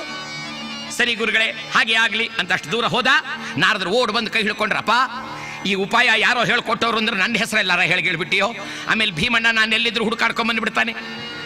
ಇಲ್ಲ ಗುರುಗಳೇ, ಹೇಳಲ್ಲ, ಹೋಗು ಅನ್ನುವಾಗ ಈ ಸುಬುದ್ಧಿ ರಾಜ ಕುದುರೆಯನ್ನು ತೆಗೆದುಕೊಂಡಿದ್ದೇ ದ್ವೈತವನದ ಕಡೆಗೆ ಬರುತ್ತಿದ್ದಾನೆ. ಒಂದೆಡೆಯಲ್ಲಿ ಕುಳಿತಿರಬಹುದಾಗಿರ್ತಕ್ಕಂಥ ಭೀಮಸೇನ, ಓಂ ನಮಃ ಶಿವಾಯ, ಓಂ ನಮಃ ಶಿವಾಯ, ಓಂ ನಮಃ ಶಿವಾಯ ಅಂತಿದ್ದ. ಈತನ ಎಡೆಗೆ ಓಡೋಡಿ ಬಂದ ಸುಬುದ್ಧಿ ಕಾಲನ್ನು ಹಿಡ್ಕೊಂಡಂತೆ, ಅಯ್ಯ, ಕರವನ್ನು ಮುಗಿಯುವೆ, ವರವನ್ನು ನೀಡು ನಿರ್ಬಲನಾದ ಎನಗೆ, ಹರಿಕರುಣೆಯ ಬೇಡುತ್ತಲಿ ನಿನ್ನ ಬಳಿಗೆ ನಾನು ಓಡೋಡಿ ಬಂದೆ ಪಾದ ಪಿಡಿಯಲಿಕೆ.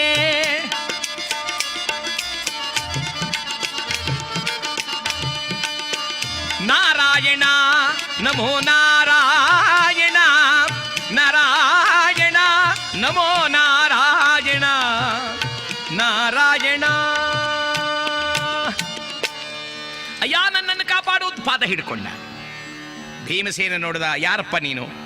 ಈಗ ತಾನೇ ಎನ್ನೊಡೆಯನಾದ ಹರಿಯ ಸ್ಮರಣೆ ಮಾಡುತ್ತಿದ್ದೆ. ಹೌದು ಸ್ವಾಮಿ, ನಾನು ಕೃಷ್ಣ ಭಕ್ತನೇ, ನನ್ನನ್ನು ಕಾಪಾಡು. ಏನಾಗಿದೆ ಸ್ವಾಮಿ? ಅದೃಷ್ಟವಶಾತ್ ಒಂದು ಕುದುರೆ ನನಗೆ ಸಿಕ್ಕಿದೆ. ಆ ಕುದುರೆಯು ಬಂದ ಬದಲುಗೊಂಡು ನಾನು ಸಾಮಂತ ರಾಜ. ನನ್ನ ರಾಜ್ಯ ಮಳೆ ಬೆಳೆಗಳಿಂದ ಸುಖವಾಗಿದೆ, ಸುಭಿಕ್ಷೆಯಿಂದಿದೆ, ರೋಗ ರುಜನಾದಿಗಳಿಲ್ಲದೆ ಆನಂದದಿಂದಿದ್ದೇವೆ. ಆದರೆ ಇದೇ ಸಮಯವನ್ನರಿತು ನನಗಿಂತಲೂ ಬಲಿಷ್ಠನಾಗಿರ್ತಕ್ಕಂಥ ಒಬ್ಬ ರಾಜ ಆ ಕುದುರೆಯನ್ನು ನನಗೆ ಕೊಡು, ಇಲ್ಲವಾದರೆ ನಿನ್ನನ್ನು ಬಿಡುವುದಿಲ್ಲ ಎಂಬುದಾಗಿ ಹೇಳಿ ನನ್ನ ಮೇಲೆ ಯುದ್ಧಕ್ಕೆ ಬರ್ತಾ ಇದ್ದಾನೆ. ಭೀಮಸೇನ ಕೇಳಿದ, ಏನು ನಿರ್ಬಲರನ್ನು ಕಂಡು ಸಬಲರೂ ಯುದ್ಧಕ್ಕೆ ಬರುವುದೇ? ಭಯವನ್ನು ಬಿಡು. ಕೃಷ್ಣ ಭಕ್ತನಾಗಿರ್ತಕ್ಕಂಥ ನಿನಗೆ ಯಾವ ವಿಧವಾದ ತೊಂದರೆಯಾಗದಂತೆ ನಾನು ನಿಂತು ಯುದ್ಧವನ್ನು ಮಾಡಿ ನಿನಗೆ ಆ ಕುದುರೆಯನ್ನು ಉಳಿಸಿಕೊಡ್ತೇನೆ. ಪಾದವನ್ನು ಬಿಡು. ಇವನಂದ, ಸ್ವಾಮಿ, ನಾನು ಪಾದ ಬಿಡೋಲ್ವೇ? ಏಕೆ ಬಿಡೋಲ್ಲ? ನನಗೆ ಪ್ರಮಾಣ ಮಾಡಿಕೊಟ್ರೆ ಪಾದ ಬಿಡ್ತೇನೆ. ಏನಂತ ಪ್ರಮಾಣ ಮಾಡಬೇಕಯ್ಯ? ಶ್ರೀ ಕೃಷ್ಣ ಪಾದ ಸಾಕ್ಷಿಯಾಗಿಯೂ ಕಾಪಾಡ್ತೇನೆ ಅಂತ ನೀವು ಪ್ರಮಾಣ ಮಾಡಿಕೊಟ್ರೆ ಪಾದ ಬಿಟ್ಟು ಬಿಡ್ತೇನೆ. ಇವನಂದ, ನಿನಗೆ ನನಗಿಂತಲೂ ಕೃಷ್ಣ ಪಾದದ ಮೇಲೆ ಇಷ್ಟೊಂದು ನಂಬಿಕೆ ಇದೆಯಾ? ಆಹಾ, ಅಯ್ಯ, ನೀನೆಂತಹ ದೈವ ಭಕ್ತನಪ್ಪ. ಅಷ್ಟಾದ ಮೇಲೆ ನನಗಿನ್ನು ಭಯವಿಲ್ಲ. ಇದೋ ಪ್ರಮಾಣ ಮಾಡ್ತಾ ಇದ್ದೇನೆ. ಶ್ರೀ ಕೃಷ್ಣನ ಪಾದ ಸಾಕ್ಷಿಯಾಗಿಯೂ ಕೂಡ ಯಾವುದೇ ವಿಧವಾದ ತೊಂದರೆ ಬಂದರೂ ಅದನ್ನು ಹೋಗಲಾಡಿಸಿ ನಾನು ನಿನಗೆ ಈ ತುರಗವನ್ನು ಉಳಿಸಿಕೊಡ್ತೇನೆ. ಪಾದವನ್ನು ಬಿಡು. ಪಾದವನ್ನು ಬಿಟ್ಟ. ದೂರದಲ್ಲಿದ್ದ ನಾರದರು ನೋಡಿದ್ರು, ನಾರಾಯಣ ನಾರಾಯಣ ನಾರಾಯಣ, ಈಗ ಸರಿ ಹೋಯ್ತು, ಮುಂದೇನಾಗ್ತದೆ ನೋಡಬೇಕು ಅನ್ನುವಾಗ ಭೀಮಸೇನ ಕೇಳಿದರಂತೆ, ಅಯ್ಯ, ಯಾರು ನಿನ್ನ ಮೇಲೆ ಯುದ್ಧಕ್ಕೆ ಬರ್ತಾ ಇರೋರು? ಈ ಸುಬುದ್ಧಿ ಹೆದರ್ಕೊಂಡು ಹೇಳಿದ, ಸ್ವಾಮಿ, ಅದೇ ಕುದುರೆ ಬೇಕು ಅಂದವರು. ಯಾರು ಕುದುರೆ ಬೇಕು ಅಂದವರು? ಅದೇ ನನ್ನ ಮೇಲೆ ಯುದ್ಧಕ್ಕೆ ಬರ್ತಾ ಇರೋರು. ಯಾರೋ ಯುದ್ಧಕ್ಕೆ ಬರ್ತಾ ಇರೋರು, ಅದೇ ಕುದುರೆ ಬೇಕು ಅಂದವರು. ಯಾರಯ್ಯಾದು? ಸ್ವಾಮಿ, ನೀ ಕೃಷ್ಣಪಾದ ಸಾಕ್ಷಿ ಹೇಳಿದ್ದೀಯಾ? ಹೌದು, ಕೃಷ್ಣಪಾದ ಸಾಕ್ಷಿ ಹೇಳಿದ್ದೇನೆ. ಹಾಗಾದ್ರೆ ಹೇಳಿಬಿಡ್ಲೆ? ಹೇಳು. ಇನ್ಯಾರು ಅಲ್ಲ ಸ್ವಾಮಿ, ನನ್ನ ಮೇಲೆ ಯುದ್ಧಕ್ಕೆ ಬರ್ತಿರ್ತಕ್ಕಂಥ ಅವನು ಯದುಕುಲನಂದ ಆನಂದ ಕಂದ ಗೋವಿಂದ ಅಗ್ರಜ ಬಲರಾಮ ಸಹಿತ ಬರುತಿಗನು ಒಡೆಯ ಸಲಗೋ.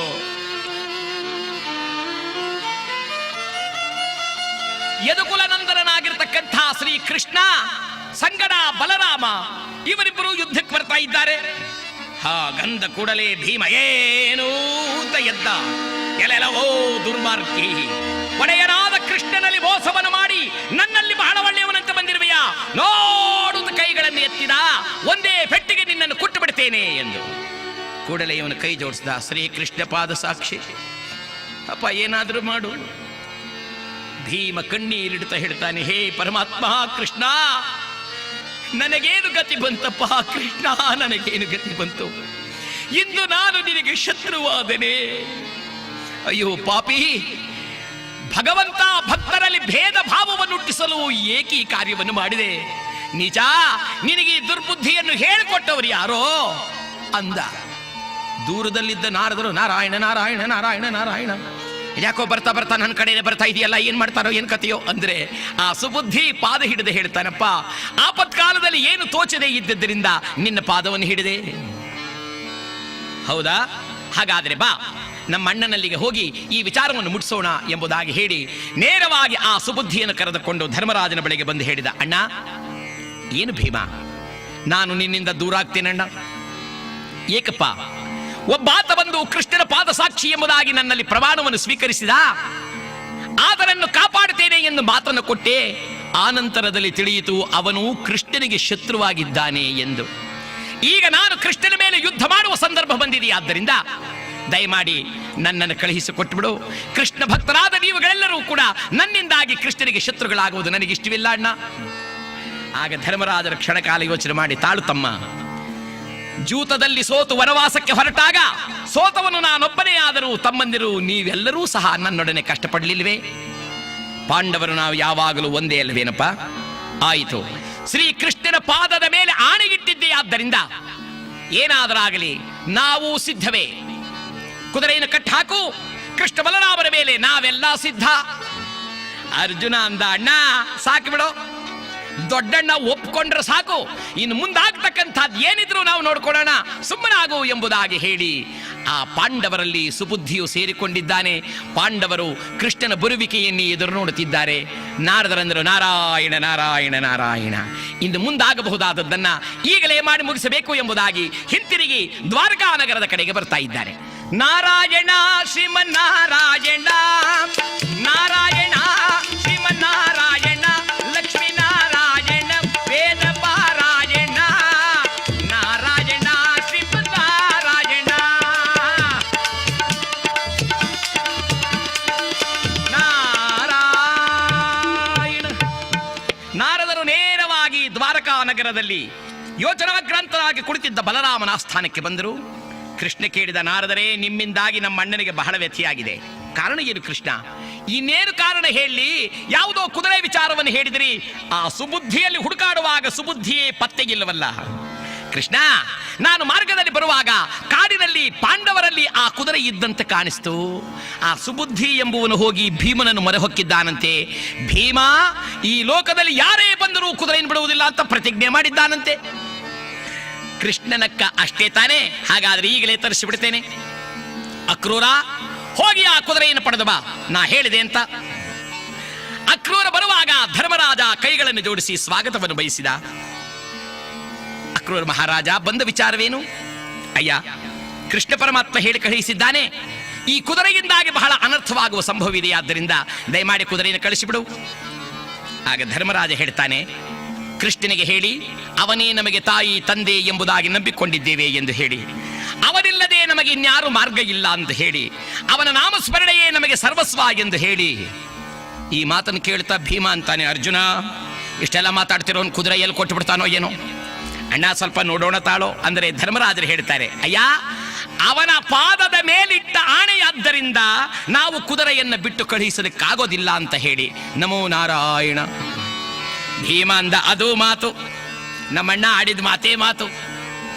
ಅಕ್ರೂರ ಅಂದ, ಹಾಗಾದ್ರೆ ಯುದ್ಧ ಆಗಬಹುದು, ಯುದ್ಧ. ಅಕ್ರೂರ ಬಂದು ತಿಳಿಸಿದರೆ ಬಲರಾಮನಂದ, ನೋಡಿದೇನೋ ಕೃಷ್ಣ, ನೀನು ಮಾಡಿದ ಉಪಕಾರಗಳನ್ನೆಲ್ಲ ಮರೆತರು ಆ ಪಾಂಡವರು. ಅಣ್ಣ ಈಗ ಯುದ್ಧಕ್ಕೆ ಹೊರಡೋದ ಸಿದ್ಧರಾಗಿ ಯಾದವ ಸೈನ್ಯವೆಲ್ಲ ಹೊರಟು ಬಿಡುತ್ತಂತೆ ಯುದ್ಧಕ್ಕೆ. ನಾರದರು, ನಾರಾಯಣ. ಕೃಷ್ಣ ಕೇಳಿದ, ಗುರುಗಳೇ ನಿಮ್ಮ ಕೆಲಸ ಮುಗೀತೆ? ಎಲ್ಲಿ ಮುಗೀತು ಕೃಷ್ಣ? ಇನ್ನು ಸ್ವಲ್ಪ ಇದೆ, ಅದನ್ನು ಮುಗಿಸಿ ಬರ್ತೇನೆ, ಹೋಗಿ ಬನ್ನಿ. ಯಾದವ ಸೈನ್ಯ ಹೊರಟರೆ ನಾರದರು ಗಗನ ಮಾರ್ಗದಲ್ಲಿ ಹಾರುತ್ತಾ ನೇರವಾಗಿ ಹಸ್ತಿನಾಪುರದ ಕಡೆಗೆ ಬರುತ್ತಿದ್ದಾರೆ. ನಾರಾಯಣ, ಶ್ರೀಮನ್ನಾರಾಯಣ.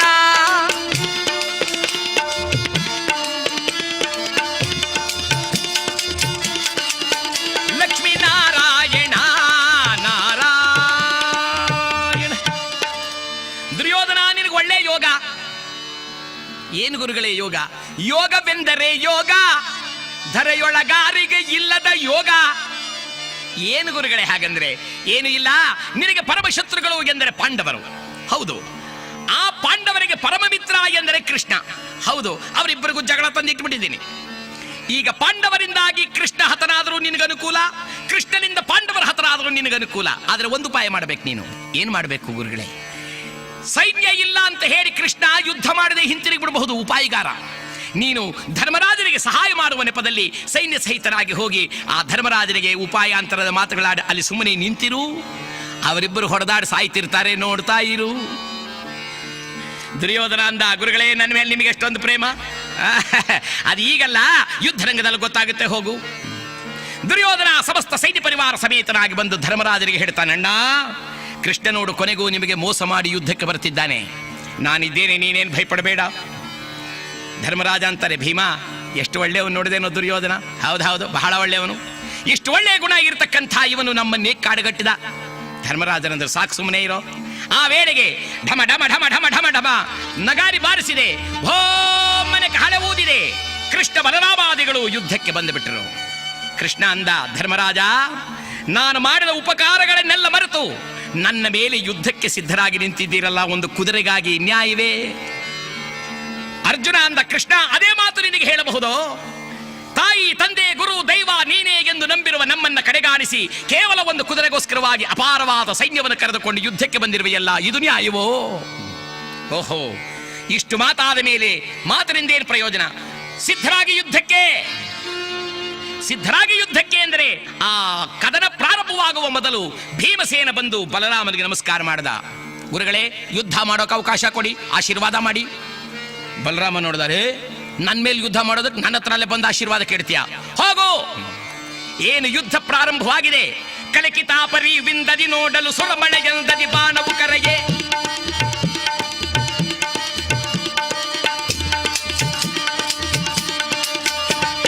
ಅನಿತ ಭುವನ ಬ್ರಹ್ಮಾಂಡ ನಾಯಕನ ವಿನೋದ ಪಡಿಯನು ನೋಡಲು ಮರೆಯೇ. ಸುರರಂಬರದಲ್ಲಿ ನಲಿಯುತ ನಿಂತಂಬರದಿಂದ ಪೂಮಳೆಯನು ಕರೆಯೇ. ನಾರದ ತಾ ನೋಡುತ್ತಾ ಆನಂದದಿಂದ ನಗುತ್ತಿರಲಾಗ ವಿನೋದ. ಯುದ್ಧ ಪ್ರಾರಂಭವಾಗಿದೆ. ಆ ಯುದ್ಧ ಪ್ರಾರಂಭವಾದ ಕೂಡಲೇ ಮಹಾನುಭಾವನಾದಂಥ ಬಲರಾಮ ಭೀಮಸೇನರ ಜೊತೆಯಲ್ಲಿ ಯುದ್ಧಕ್ಕೆ ನಿಂತರೆ ಮಹಾಬಲಶಾಲಿಯಾಗಿರುವ ಭೀಮಸೇನ ಬಹುಕಾಲ ಕಾದಾಡಿ ಆ ಬಲರಾಮನ ಕೈಯನ್ನು ಹಿಡಿದು ದರದರ ಎಳೆ ತಂದಿದ್ದೆ ಎತ್ತಿ ನೆಲ ಕಂಪಳಿಸಿ ಅವರ ಕೈಕಾಲಗಳನ್ನು ನಾರಿನಿಂದ ಬಿಗಿದು, ಗುರುಗಳೇ ಸ್ವಲ್ಪ ಹೊತ್ತು ಮಲಗಿರಿ, ವಿಶ್ರಾಂತಿ ಪಡೆಯಿರಿ, ಬರ್ತೇನೆ ಅಂತ ತಾನೊಂದು ಕಡೆ ಹೊರಟುಬಿಟ್ಟ. ಈ ಬಲರಾಮ ಓದ್ತಿದ್ದಾನೆ. ನಾರದರು ದೂರದಿಂದ ಬಂದರು, ಬಲರಾಮನನ್ನು ನೋಡಿದ್ರು. ಬಲರಾಮ ಅಂತ, ಗುರುಗಳೇ ಒಳ್ಳೆ ಸಮಯಕ್ಕೆ ಬಂದಿರಿ, ದಯಮಾಡಿಸಿ. ನಾರದರಂದ್ರು, ಮುಚ್ಚು ಬಾಯ್, ಹೆಚ್ಚಿಗೆ ಮಾತಾಡಬೇಡ. ಇಲ್ಲಿ ವೀಣೆ ತೆಗೆದು ಪಕ್ಕದಲ್ಲಿಟ್ಟರು, ಚಿಟಿಕೆ ತೆಗೆದು ಪಕ್ಕದಲ್ಲಿಟ್ಟರು, ಶಲ್ಯ ಸೊಂಟಕ್ಕೆ ಬಿಗಿದರು. ಇದನ್ನು ನೋಡ್ತಾ ಇದ್ದ ಬಲರಾಮ, ಇದು ಏನ್ ಮಾಡ್ತಾ ಇದ್ದಾರೆ ನಾರದರು ಅಂದ್ರೆ, ಪಕ್ಕದಲ್ಲಿ ತಿರುಗಿ ನಾರದರು, ಬಲರಾಮ, ಬಹುದಿವಸಗಳಿಂದಲೂ ನನಗೊಂದು ವಿಚಾರ ಇದೆ ಮನಸ್ಸಿನಲ್ಲಿ, ಅದು ನಿನ್ನಲ್ಲಿ ಹೇಳಬೇಕು. ಏನು ಗುರುಗಳೇ? ಬಾರೈ ಯುದ್ಧ ಮಾಡುವ ಬಲರಾಮ, ಬಾರೈ ಯುದ್ಧ ಮಾಡುವ ಬಲರಾಮ, ಬಾರೈ ಯುದ್ಧ ಮಾಡುವ, ಬಾ ಯುದ್ಧ ಮಾಡೋಣ, ನಿನ್ ಮೇಲೆ ಕುಸ್ತಿ ಮಾಡಬೇಕು ಅಂತ ಬಹು ದಿವಸಗಳಿಂದ ಆಸೆ. ಬಲರಾಮ ಅಂದ, ಗುರುಗಳೇ ಕೈ ಕಾಲು ಕಟ್ಟಿ ನಾನು ನಿಶಕ್ತನಾಗಿರುವಾಗಲೇ ನಾರದರಂದ್ರು, ಆವತ್ತು ನಾನು ನಿನ್ನ ಅರಮನೆಗೆ ಬಂದಾಗ ಓಡಿಸ್ಕೊಂಡೆ ಬಂದಲ್ಲ ನ್ಯಾಯವಾ? ಅವಾಗ ನೀನು ಕುಸ್ತಿ ಮಾಡಬೇಕು, ಜೊತೆ ಬೇಕು ಅಂದಲ್ಲ, ಹೇಗಿತ್ತು ಜೊತೆ? ನಾರದರೆ ದಯಮಾಡಿ ನನ್ನ ಕೈ ಬಿಡಿಸಿ, ಈ ಪಾಶವನ್ನು ಬಿಡಿಸಿ. ಹೌದು, ಬಿಡಿಸಿದ್ಮೇಲೆ ನೆನ್ನೆ ಹಿಡ್ಕೊಂಬಿಟ್ರೆ ನೀನು? ಇಲ್ಲ ನಾರದರೆ. ಆಗ ನಾರದರು ಗರುಡನನ್ನು ಸ್ಮರಣೆ ಮಾಡಿದ ಮಾತ್ರದಿಂದಲೇ ಆ ಪಾಶಗಳೆಲ್ಲ ಪಟ ಪಟ ಪಟ ಪಟ ಪಟನೆ ಕಿತ್ತು ಹೋಯ್ತಂತೆ. ನಾರದರಂದ್ರು, ಬಲರಾಮ, ನಾವೆಲ್ಲ ಯುದ್ಧ ಮಾಡ್ತಾ ಇರೋದು ಯಾವುದಕ್ಕಾಗಿ? ಆ ಕುದುರೆಗಾಗಿ, ಹೌದ್ ತಾನೆ? ಹೌದು, ಅಲ್ಲಿ ನೋಡಿ ನಿಂತಿದೆ ಕುದುರೆ, ಹೋಗಿ ಎಳ್ಕೊಂಬ. ಹಾಗಂದ ಕೂಡಲೇ ಬಲರಾಮ ಓಡಿ ಬಂದನಂತೆ. ಅಲ್ಲಿ ಸುಬುದ್ಧಿರಾದ ಇದ್ದ, ಅವನನ್ನು ಎತ್ತಿ ಪಕ್ಕದಲ್ಲಿ ಕುಕ್ಕಿ ಆ ಕುದುರೆಯ ಮುಂದಲೆಯ ಕೂದಲನ್ನು ಹಿಡಿದು ನಿಂತ. ನಾರದರು ಈ ಕಡೆ ಓಡಿ ಬಂದ್ರು. ಭೀಮಣ್ಣ, ಭೀಮಣ್ಣ ಅಂದ್ರೆ ಭೀಮ ಕೇಳಿದ, ಏನ್ ಗುರುಗಳೇ? ಅಲ್ಲಿ ನೋಡು, ಬಲರಾಮ ಕುದುರೆ ಎಳ್ಕೊಂಡು ಹೋಗ್ತಿದ್ದಾನೆ, ಹೋಗಿ ಹಿಡ್ಕೋದನ್ನ. ಭೀಮ ಅಂದ, ನಾನಿರುವಾಗ ಯಾರು ಹಿಡಿಯಲು ಸಾಧ್ಯ ಅಂತ ತಾನು ಓಡಿ ಬಂದಿದ್ದೆ, ತಾನು ಬಾಲವನ್ನು ಹಿಡ್ಕೊಂಡ. ಇಲ್ಲಿ ಅರ್ಜುನ ಮತ್ತು ಕೃಷ್ಣರಿಗೆ ಯುದ್ಧವಾಗ್ತಿತ್ತು. ಪಕ್ಕದಲ್ಲಿ ದುರ್ಯೋಧನಾದಿಗಳೆಲ್ಲ ಸುಮ್ಮನೆ ನಿಂತಿದ್ರು. ಕೃಷ್ಣ ಗಿರಿಯಾಸ್ತ್ರವನ್ನು ಬಿಟ್ಟ, ಅರ್ಜುನ ವಾಯುಅಸ್ತ್ರವನ್ನು ಬಿಟ್ಟ. ಆ ಕಡೆಯಿಂದ ಬರುವ ಬೆಟ್ಟಗಳೆಲ್ಲವೂ ಗಾಳಿಗೆ ಹಿಂದಕ್ಕೆ ಹೋಯಿತು. ಕೃಷ್ಣ ಪುನಃ ವಾಯುಅಸ್ತ್ರ ಪ್ರಯೋಗ ಮಾಡಿದ. ಆ ಕಡೆ ಈ ಕಡೆ ಓಡಾಡಲಿಕ್ಕಾಗದೆ ಬೆಟ್ಟಗಳು ಪಕ್ಕದಲ್ಲಿ ತಿರುಗಿದವಂತೆ. ಆ ಪಕ್ಕದಲ್ಲಿ ನಿಂತಿದ್ರು ದುರ್ಯೋಧನಾದಿಗಳು. ಅವರ ತಲೆ ಮೇಲೆ ರಪರಪರಪರಪನ್ನು ಬಿತ್ತು. ಅಯ್ಯಯ್ಯೋ ಅಯ್ಯಯ್ಯೋ ಅಂದ್ರೆ ಶಕುನಿ ಅಂದ, ಅಯ್ಯ ಇದೆಲ್ಲ ನಾರದನ ತಂತ್ರ ನೋಡು ಅನ್ನುವಾಗ ನಾರದರು ಬಂದಿದ್ದು ಹೇಳ್ತಿದ್ದಾರೆ, ಕೃಷ್ಣ ಅಲ್ಲಿ ನೋಡಿ, ಬಲರಾಮ ಕುದುರೆ ಹಿಡ್ಕೊಂಡಿದ್ದಾನೆ, ಭೀಮ ಎಳೆಯುತ್ತಿದ್ದಾನೆ, ಇನ್ನೇನು ನಿಮ್ಮ ಅಣ್ಣನ ಬಲ ಸಾಗೋ ಹಾಗಿಲ್ಲ. ಹಾಗಂದ ಕೂಡಲೇ ಕೃಷ್ಣ ಹಾರಿ ಅಣ್ಣ ಅಂತ ತಾನು ಹಾರಿ ಬಂದಿದ್ದೆ. ಆ ಕುದುರೆಯ ಲಗಾಮನ್ನು ಹಿಡಿದನಂತೆ. ಇಲ್ಲಿಗೆ 3 ವಜ್ರಗಳು ಸೇರಿದೆ. ಇನ್ನು ಉಳಿದಿರುವುದು ಅರ್ಧ ವಜ್ರ. ಅವನೇ ದುರ್ಯೋಧನ. ಹಿಂದೊಮ್ಮೆ ಅವರ ತಾಯಿಯಾದ ಗಾಂಧಾರಿ ದೇವಿ ಮಕ್ಕಳ ಕ್ಷೇಮವನ್ನು ಒಳಿತನ್ನು ಕೋರಿ ಗಜಗೌರಿ ವ್ರತವನ್ನು ಆಚರಿಸಿದಳಂತೆ. ಆ ವ್ರತದ ಕೊನೆಯಲ್ಲಿ ದೇವತೆಗಳು ಹೇಳುತ್ತಿದ್ದಾರಮ್ಮ, ನಿನ್ನ 2 ಕೈಗಳನ್ನು ಮುಂದೆ ಚಾಚು, ನಾವು ಆಶೀರ್ವಾದ ಮಾಡ್ತೇವೆ. ಬಯಸಿದ ಮಗನ ಮೇಲೆ ನೀನು ಸೋಂಕಿದ ಎಡೆಯೆಲ್ಲ ವಜ್ರಕಾಯವಾಗಿ ಪರಿಣಮಿಸುತ್ತೆ ಎಂದು ಆಶೀರ್ವಾದ ಮಾಡಿದರು. ಆಗ ತಾಯಿಯಾದ ಗಾಂಧಾರಿ ತನ್ನ ಮಗನಾದ ಸುಯೋಧನನಿಗೆ ಹೇಳಿದರಂತೆ, ಅಪ್ಪ, ನೀನು ನನ್ನ ಹೊಟ್ಟೆಯಲ್ಲಿ ಹುಟ್ಟಿದಾಗ ಹೇಗಿದ್ದೀಯೋ ಹಾಗೆ ವಿವಸ್ತ್ರನಾಗಿ ನನ್ನ ಎದುರಿನಲ್ಲಿ ಬಂದು ನಿಲ್ಲು. ಸುಯೋಧನ ಹಾಗೆ ಹೊರಟಿದ್ದಾನೆ. ಇದನ್ನೆಲ್ಲವನ್ನು ಬಲ್ಲಂತ ಕಪಟ ನಾಟಕ ಸೂತ್ರಧಾರಿಯಾದ ಕೃಷ್ಣ ನಕ್ಕ. ಇವನಿನ್ನು ವಜ್ರಕಾಯಿನಾದರೆ, ಸಂಪೂರ್ಣ ವಜ್ರಕಾಯಿನಾಗಿ ನಿಂತರೆ ಇನ್ನು ಜಗತ್ತಿನಲ್ಲಿ ನಡೆಯಬೇಕಾದ ಕಾರ್ಯಗಳೆಲ್ಲವೂ ನಿಂತು ಹೋದೀತು ಎಂಬುದಾಗಿ ಭಾವಿಸಿ ವಿವಸ್ತ್ರನಾಗಿ ಬರುತ್ತಿದ್ದ ದುರ್ಯೋಧನನ ಎದುರಿನಲ್ಲಿ ವೃದ್ಧನಂತೆ ವೇಷವನ್ನು ಧರಿಸಿ ಆ ದುರ್ಯೋಧನನ ಕಿವಿಗೆ ಕೇಳಿಸುವಂತೆ ಒಂದು ಮಾತಾಡಿದನಂತೆ, ಅಯ್ಯೋ ಏನಿದು ಅನ್ಯಾಯ, ಎಷ್ಟೇ ಆದರೂ ಪ್ರಾಪ್ತ ವಯಸ್ಕನಾದ ಮಗ ತಾಯಿಯ ಎದುರಿನಲ್ಲಿ ಹೀಗೆ ವಸ್ತ್ರವಿಲ್ಲದೆ ನಿಲ್ಲುವುದು ಅಂದರೆ ಕೊನೆಯ ಪಕ್ಷ ಒಂದು ಕೌಪೀನವಾದರೂ ಕಟ್ಟಿಕೊಂಡಿರಬಾರದೆ ಅಂದ ಮಾತು ಕೇಳುವಂತಾಯಿತು. ಸುಯೋಧನ ಹೇಳಿದ, ಅದು ನಿಜವೇ. ಕೂಡಲೇ ಸೊಂಟಕ್ಕೊಂದು ನಾರನ್ನು ಬಿಗಿದು ಕೌಪೀನಧಾರಿಯಾಗಿ ಬಂದು ತಾಯಿ ಎದುರಿನಲ್ಲಿ ನಿಂತ. ಗಂಡ ಕುರುಡ ಎಂದು ತಿಳಿದು ತನ್ನ ಗಂಡನೇ ನೋಡದಿರುವ ಈ ಪ್ರಪಂಚವನ್ನು ನಾನು ನೋಡುವುದು ಬೇಡ ಎಂಬ ಭಾವನೆಯಲ್ಲಿ ಕಣ್ಣಿಗೆ ಬಟ್ಟೆಯನ್ನು ಕಟ್ಟಿಕೊಂಡಿದ್ದ ಗಾಂಧಾರಿ ತನ್ನ ಎದುರಿನಲ್ಲಿ ಬಂದು ನಿಂತ ತನ್ನ ಮಗನಾಗಿರ್ತಕ್ಕಂಥ ದುರ್ಯೋಧನನನ್ನ ತಲೆಯಿಂದ ತನ್ನೆರಡು ಕೈಗಳಿಂದ ಸವರುತ್ತ ಬಂದಳಂತೆ. ಆಕೆ ಮುಟ್ಟಿದ ಭಾಗಗಳೆಲ್ಲ ವಜ್ರವಾಗ್ತಾ ಬಂತು. ಸೊಂಟದ ಹತ್ತಿರಕ್ಕೆ ಬಂದಾಗ ಆ ನಾರು ಕೈಗೆ ತಾಕಿ ಹಾ ಅಂತ ಕೈಗಳನ್ನು ಮೇಲೆ ಕೆತ್ತಿದಳಂತೆ. ಅಲ್ಲಿಗೆ ಆ ಆಶೀರ್ವಾದ ನಿಂತು ಹೋಯಿತು. ಅರ್ಧ ಶರೀರ ಮಾತ್ರ ವಜ್ರಕಾಯವಾಯಿತು. ಆದ್ದರಿಂದಲೇ ಅವನಿಗೆ ಅರ್ಧವಜ್ರ ಎಂಬ ಹೆಸರು ಪ್ರಾಪ್ತವಾಯಿತು. ಇದನ್ನು ಬಲ್ಲಂಥ ನಾರದರು ಓಡೋಡಿ ಬಂದು ಹೇಳಿದರಂತೆ, ದುರ್ಯೋಧನ ಏನಾಗ್ತಾ ಇದೆಯೋ? ದುರ್ಯೋಧನ ಹೇಳಿದ, ಗುರುಗಳೇ ನಿಮ್ಮ ಮಾತು ಕೇಳಿ ನಾವು ಕೆಟ್ವಿ. ಯಾಕಪ್ಪ? ಅಲ್ಲ, ಯುದ್ಧ ಮಾಡಬೇಡ, ಸುಮ್ಮನೆ ನೋಡ್ತಾ ಇರು ಅಂದ್ರಿ ನೀವು. ನಾವು ನೋಡ್ತಾ ನಿಂತ್ಕೊಂಡ್ವಿ. ಅಲ್ಲ, ಅವರಿಬ್ಬರು ಯುದ್ಧ ಮಾಡ್ತಾರೆ, ಬೆಟ್ಟಗಳೆಲ್ಲ ಬಂದು ನಮ್ಮ ಮೇಲೆ ಬೀಳ್ತದೆ. ಅವರು ಆಗ್ನೇಯಾಸ್ತ್ರ ಪ್ರಯೋಗ ಮಾಡಿದ್ರೆ ಆ ಬೆಂಕಿ ಎಲ್ಲ ಹಾರಿ ಬಂದು ನಮ್ಮ ಮೇಲೆ ಬೀಳ್ತಾ ಇದೆ. ಗುರುಗಳೇ, ನೀವು ನನಗೆ ಮಾಡಿದ ಉಪಕಾರ ಇದೇನಾ? ನಾರದರಂದರು, ದುರ್ಯೋಧನ ಇದೇನೋ ಕೆಟ್ಟ ಹೋಯ್ತು ಕಡೆಯ, ಪ್ರಸಂಗ ಹೀಗಾಗುತ್ತೆ ಅಂತ ನಾನು ಅಂದ್ಕೊಂಡಿರ್ಲಿಲ್ಲ. ಈಗ ಒಂದು ಉಪಾಯವನ್ನು ಹೇಳಲೆ. ಏನು? ಅಲ್ಲ, ಇಷ್ಟೆಲ್ಲ ಹೊಡೆದಾಡ್ತಾ ಇರೋದು ಕುದುರೆಗಾಗಿ. ಆದರೆ ಆ 3 ಜನ ಏನು ಮಾಡ್ತಿದ್ದಾರೆ ಅಂದರೆ, ಒಬ್ಬ ಆ ಕುದುರೆಯ ತಲೆ ಕೂದಲನ್ನು ಹಿಡಿದು ನಿಂತಿದ್ದಾನೆ, ಇನ್ನೊಬ್ಬ ಬಾಲ ಹಿಡಿದು ನಿಂತಿದ್ದಾನೆ, ಇನ್ನೊಬ್ಬ ಲಗಾಮ ಹಿಡಿದು ನಿಂತಿದ್ದಾನೆ. ಮುಖ್ಯವಾಗಿ ಕುದುರೆ ನಡೆಯೋದು ಯಾವುದರಲ್ಲಿ? ಕಾಲ್ನಲ್ಲಲ್ವಾ? ಹೌದು. ನನ್ನದೊಂದು ಮಾತು ಕೇಳ್ತೀಯಾ ದುರ್ಯೋಧನ? ಏನು ಗುರುಗಳೇ? ನೀನು ಮ್ಯಾತಿಗೆ ಹೋಗಿ ಹಿಂಬದಿಯಿಂದ ಆ ಕುದುರೆ 2 ಪಾದ ಹಿಡ್ಕೊಂಡು ಹೇಳ್ಕೊಂಬಂದ್ಬಿಡು, ಆಗ ನಮ್ಮ ಭಾಗಕ್ಕೆ ಸೇರುತ್ತೆ. ಆ ಸಮಯದಲ್ಲಿ ಏನು ತೋಚದ ಈ ದುರ್ಯೋಧನ, ಹೌದಾ ಗುರುಗಳೇ, ಹಾಗಾದ್ರೆ ನೀವು ಹೇಳಿದಾಗೆ ಮಾಡ್ತೇನೆ ಅಂತ ಮೇಲನೆ ಬಂದನಂತೆ. ಬಂದು ಇವರೆಲ್ಲರೂ ಗಲಭೆಯಲ್ಲಿರುವಾಗ ಹಿಂಬದಿಯಿಂದ ಓಡಿ ಬಂದಿದೆ ಆ ಕುದುರೆ 2 ಪಾದಗಳನ್ನು ಥಟ್ಟನೆ ಹಿಡಿದ. ವರಬ್ರಹ್ಮ ಮಾನಸ ಪುತ್ರನಾದ ನಾರದನ ಒಂದು ಆಶೀರ್ವಾದ ಪ್ರಭಾವ ಮುಟ್ಟಿದ ಕೂಡಲೇ ಆ ತಾಯಿ ಸತ್ಯವತಿಗೆ ಶಾಪ ವಿಮೋಚನೆಯಾಗಿ ಹೋಯಿತು. ಹೆಣ್ಣಾಗಿ ನಿಂತಳು. ಹೆಣ್ಣಾಗಿ ನಿಂತ ಕೂಡಲೇ ಬಲರಾಮ ದೇವರು ಆಕೆಯ ತಲೆ ಕೂದಲನ್ನು ಹಿಡ್ಕೊಂಡು ನಿಂತಿದ್ರು. ಅವರು ನೋಡಿದ್ರು, ಅಯ್ಯಯ್ಯೋ ಇದೇನಿದು, ಇದೇನು ಕುದುರೆ ಅಲ್ಲ, ಇದು ಹೆಣ್ಣು ಅಂತ ಅವರು ಬಿಟ್ಟರು. ಸೆರಗನ್ನು ಹಿಡಿದು ನಿಂತಿದ್ದ ಭೀಮಸೇನ, ಅಯ್ಯೋ ಇದೇನು ಗ್ರಹಚಾರ, ಇದ್ಯಾವುದೋ ಹೆಣ್ಣು ಅಂತ ತಾನು ಬಿಟ್ಟ. ಕುತ್ತಿಗೆಯ ಮುತ್ತಿನ ಸರವನ್ನು ಹಿಡಿದು ನಿಂತಿದ್ದ ಜಗದೊಡೆಯನಾದ ಮಾಧವ, ಇದೇನ ನ್ಯಾಯ, ಇದು ಹೆಣ್ಣು ಅಂತ ತಾನು ಬಿಟ್ಟ. ಇವರೆಲ್ಲರೂ ಬಿಟ್ಟರು, ದುರ್ಯೋಧನ ಮಾತ್ರ ಕಾಲು ಹಿಡ್ಕೊಂಡೇ ಕೂತಿದ್ದ. ನಾರದರು ಬಂದರು, ನಾರಾಯಣ ನಾರಾಯಣ ನಾರಾಯಣ, ಇದೇನು ಚಕ್ರವರ್ತಿ ಸಾರ್ವಭೌಮ, ಅಲ್ಲ ಹೋಗಿ ಹೋಗಿ ಒಂದು ಹೆಣ್ಣಿನ ಕಾಲು ಹಿಡ್ಕೊಂಡು ಕೂತಿದ್ದೀಯಲ್ಲ. ತಲೆ ತಗ್ಗಿಸಿ ಪಾದವನ್ನು ಹಿಡಿದು ನಿಂತಿದ್ದ ದುರ್ಯೋಧನ ಆಗ ತಲೆ ಎತ್ತಿ ನೋಡ್ತಾನೆ, ಹೆಣ್ಣು. ಅಯ್ಯಯ್ಯ ಗುರುಗಳೇ, ಇದೇನು ಹೀಗಾಯಿತು ಅಂತ ತಾನು ಪಾದವನ್ನು ಬಿಟ್ಟು ಹಿಂದಕ್ಕೆ ಸರಿದನಂತೆ. ಎಲ್ಲರೂ ಆಶ್ಚರ್ಯಪಡುತ್ತಿದ್ದರೆ ನಾರದರು ಬಂದರು, ನಾರಾಯಣ ನಾರಾಯಣ. ಪರಮಾತ್ಮ, ಇದೇನಿದು ಎಂದು ಆಶ್ಚರ್ಯಪಡುತ್ತಿದ್ದೀಯಾ? ನೋಡು ಎಂಬುದಾಗಿ ತಮ್ಮ ಹಸ್ತವನ್ನು ಮತ್ತೊಂದು ಕಡೆಗೆ ತೋರಿದರಂತೆ ಭೂಮಿ ಢಮ್ಮನೆ ಬಾಯಿ ಬಿಟ್ಟಿದೆ. ಅಲ್ಲಿ ಈ ಸತ್ಯವತಿಯ ಪತಿಯಾಗಿರ್ತಕ್ಕಂಥ ಕೃತವರ್ಮ ತಾನು ಮೇಲಕ್ಕೆದ್ದು ಬಂದ. ಮೇಲಕ್ಕೆದ್ದು ಬಂದರೆ ನಾರದರು ಹೇಳುತ್ತಿದ್ದಾರೆ, ಪರಮಾತ್ಮ, ಅಂದೊಂದು ದಿನ ನಿನ್ನ ಸಂದರ್ಶನಕ್ಕಾಗಿ ನಾನು ಬಂದೆ ದ್ವಾರಕೆಗೆ. ಆಗ ನಿಮ್ಮ ಅಣ್ಣನಾದ ಬಲರಾಮ ನನ್ನೊಡನೆ ಬಾ ಕುಸ್ತಿ ಮಾಡು ಅಂತ ಕರೆದ. ಆಗ ತಪ್ಪಿಸಿಕೊಂಡು ನಿನ್ನ ಬಳಿಗೆ ಓಡಿ ಬಂದೆ.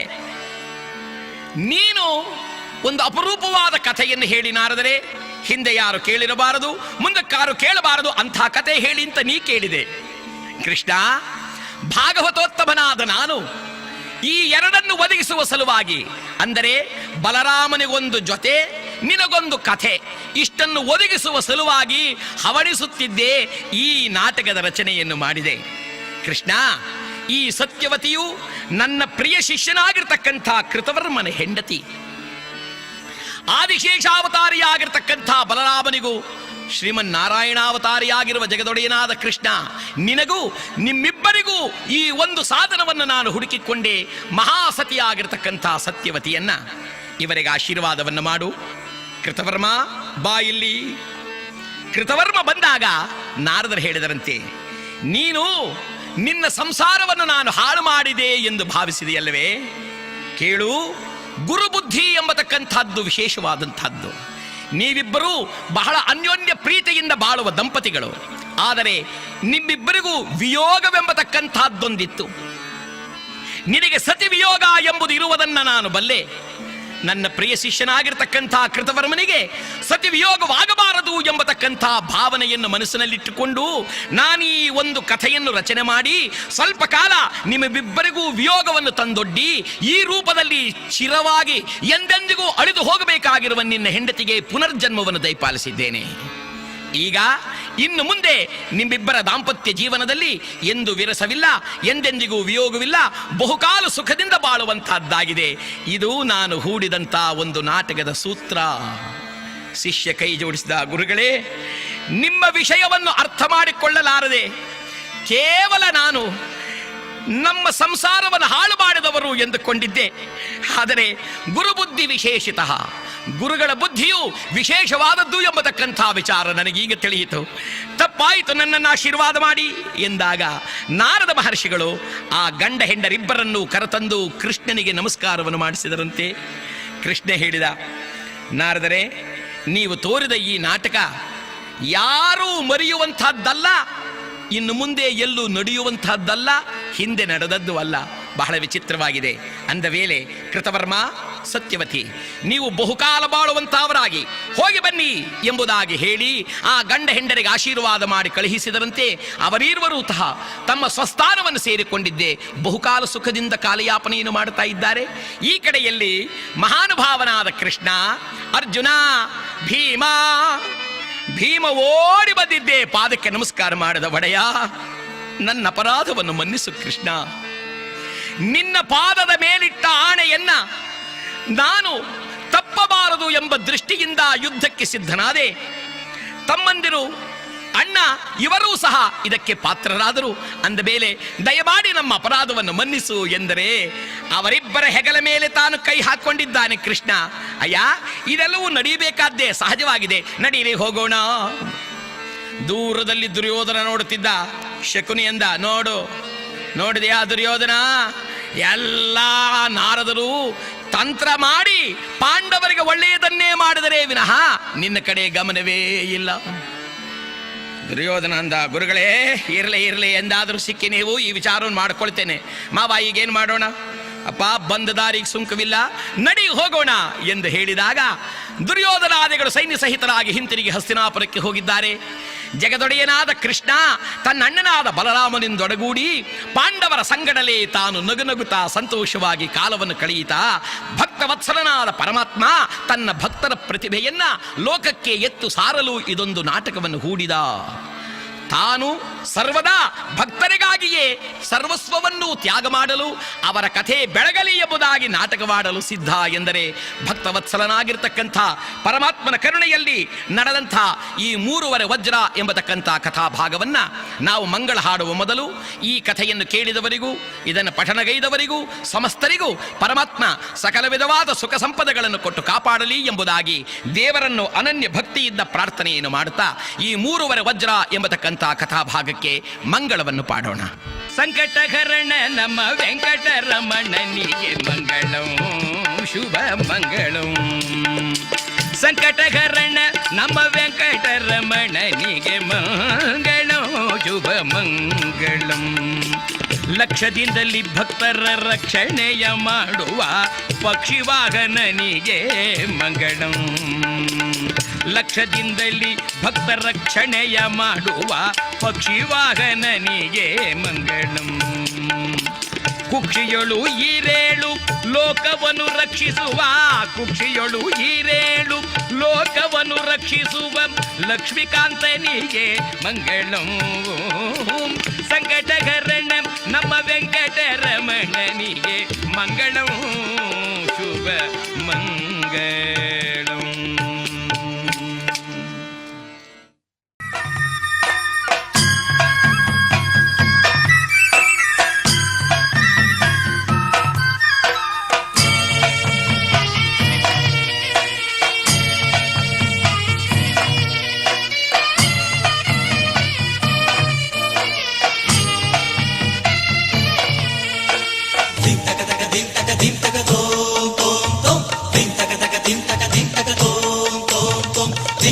dim taka dim taka tom.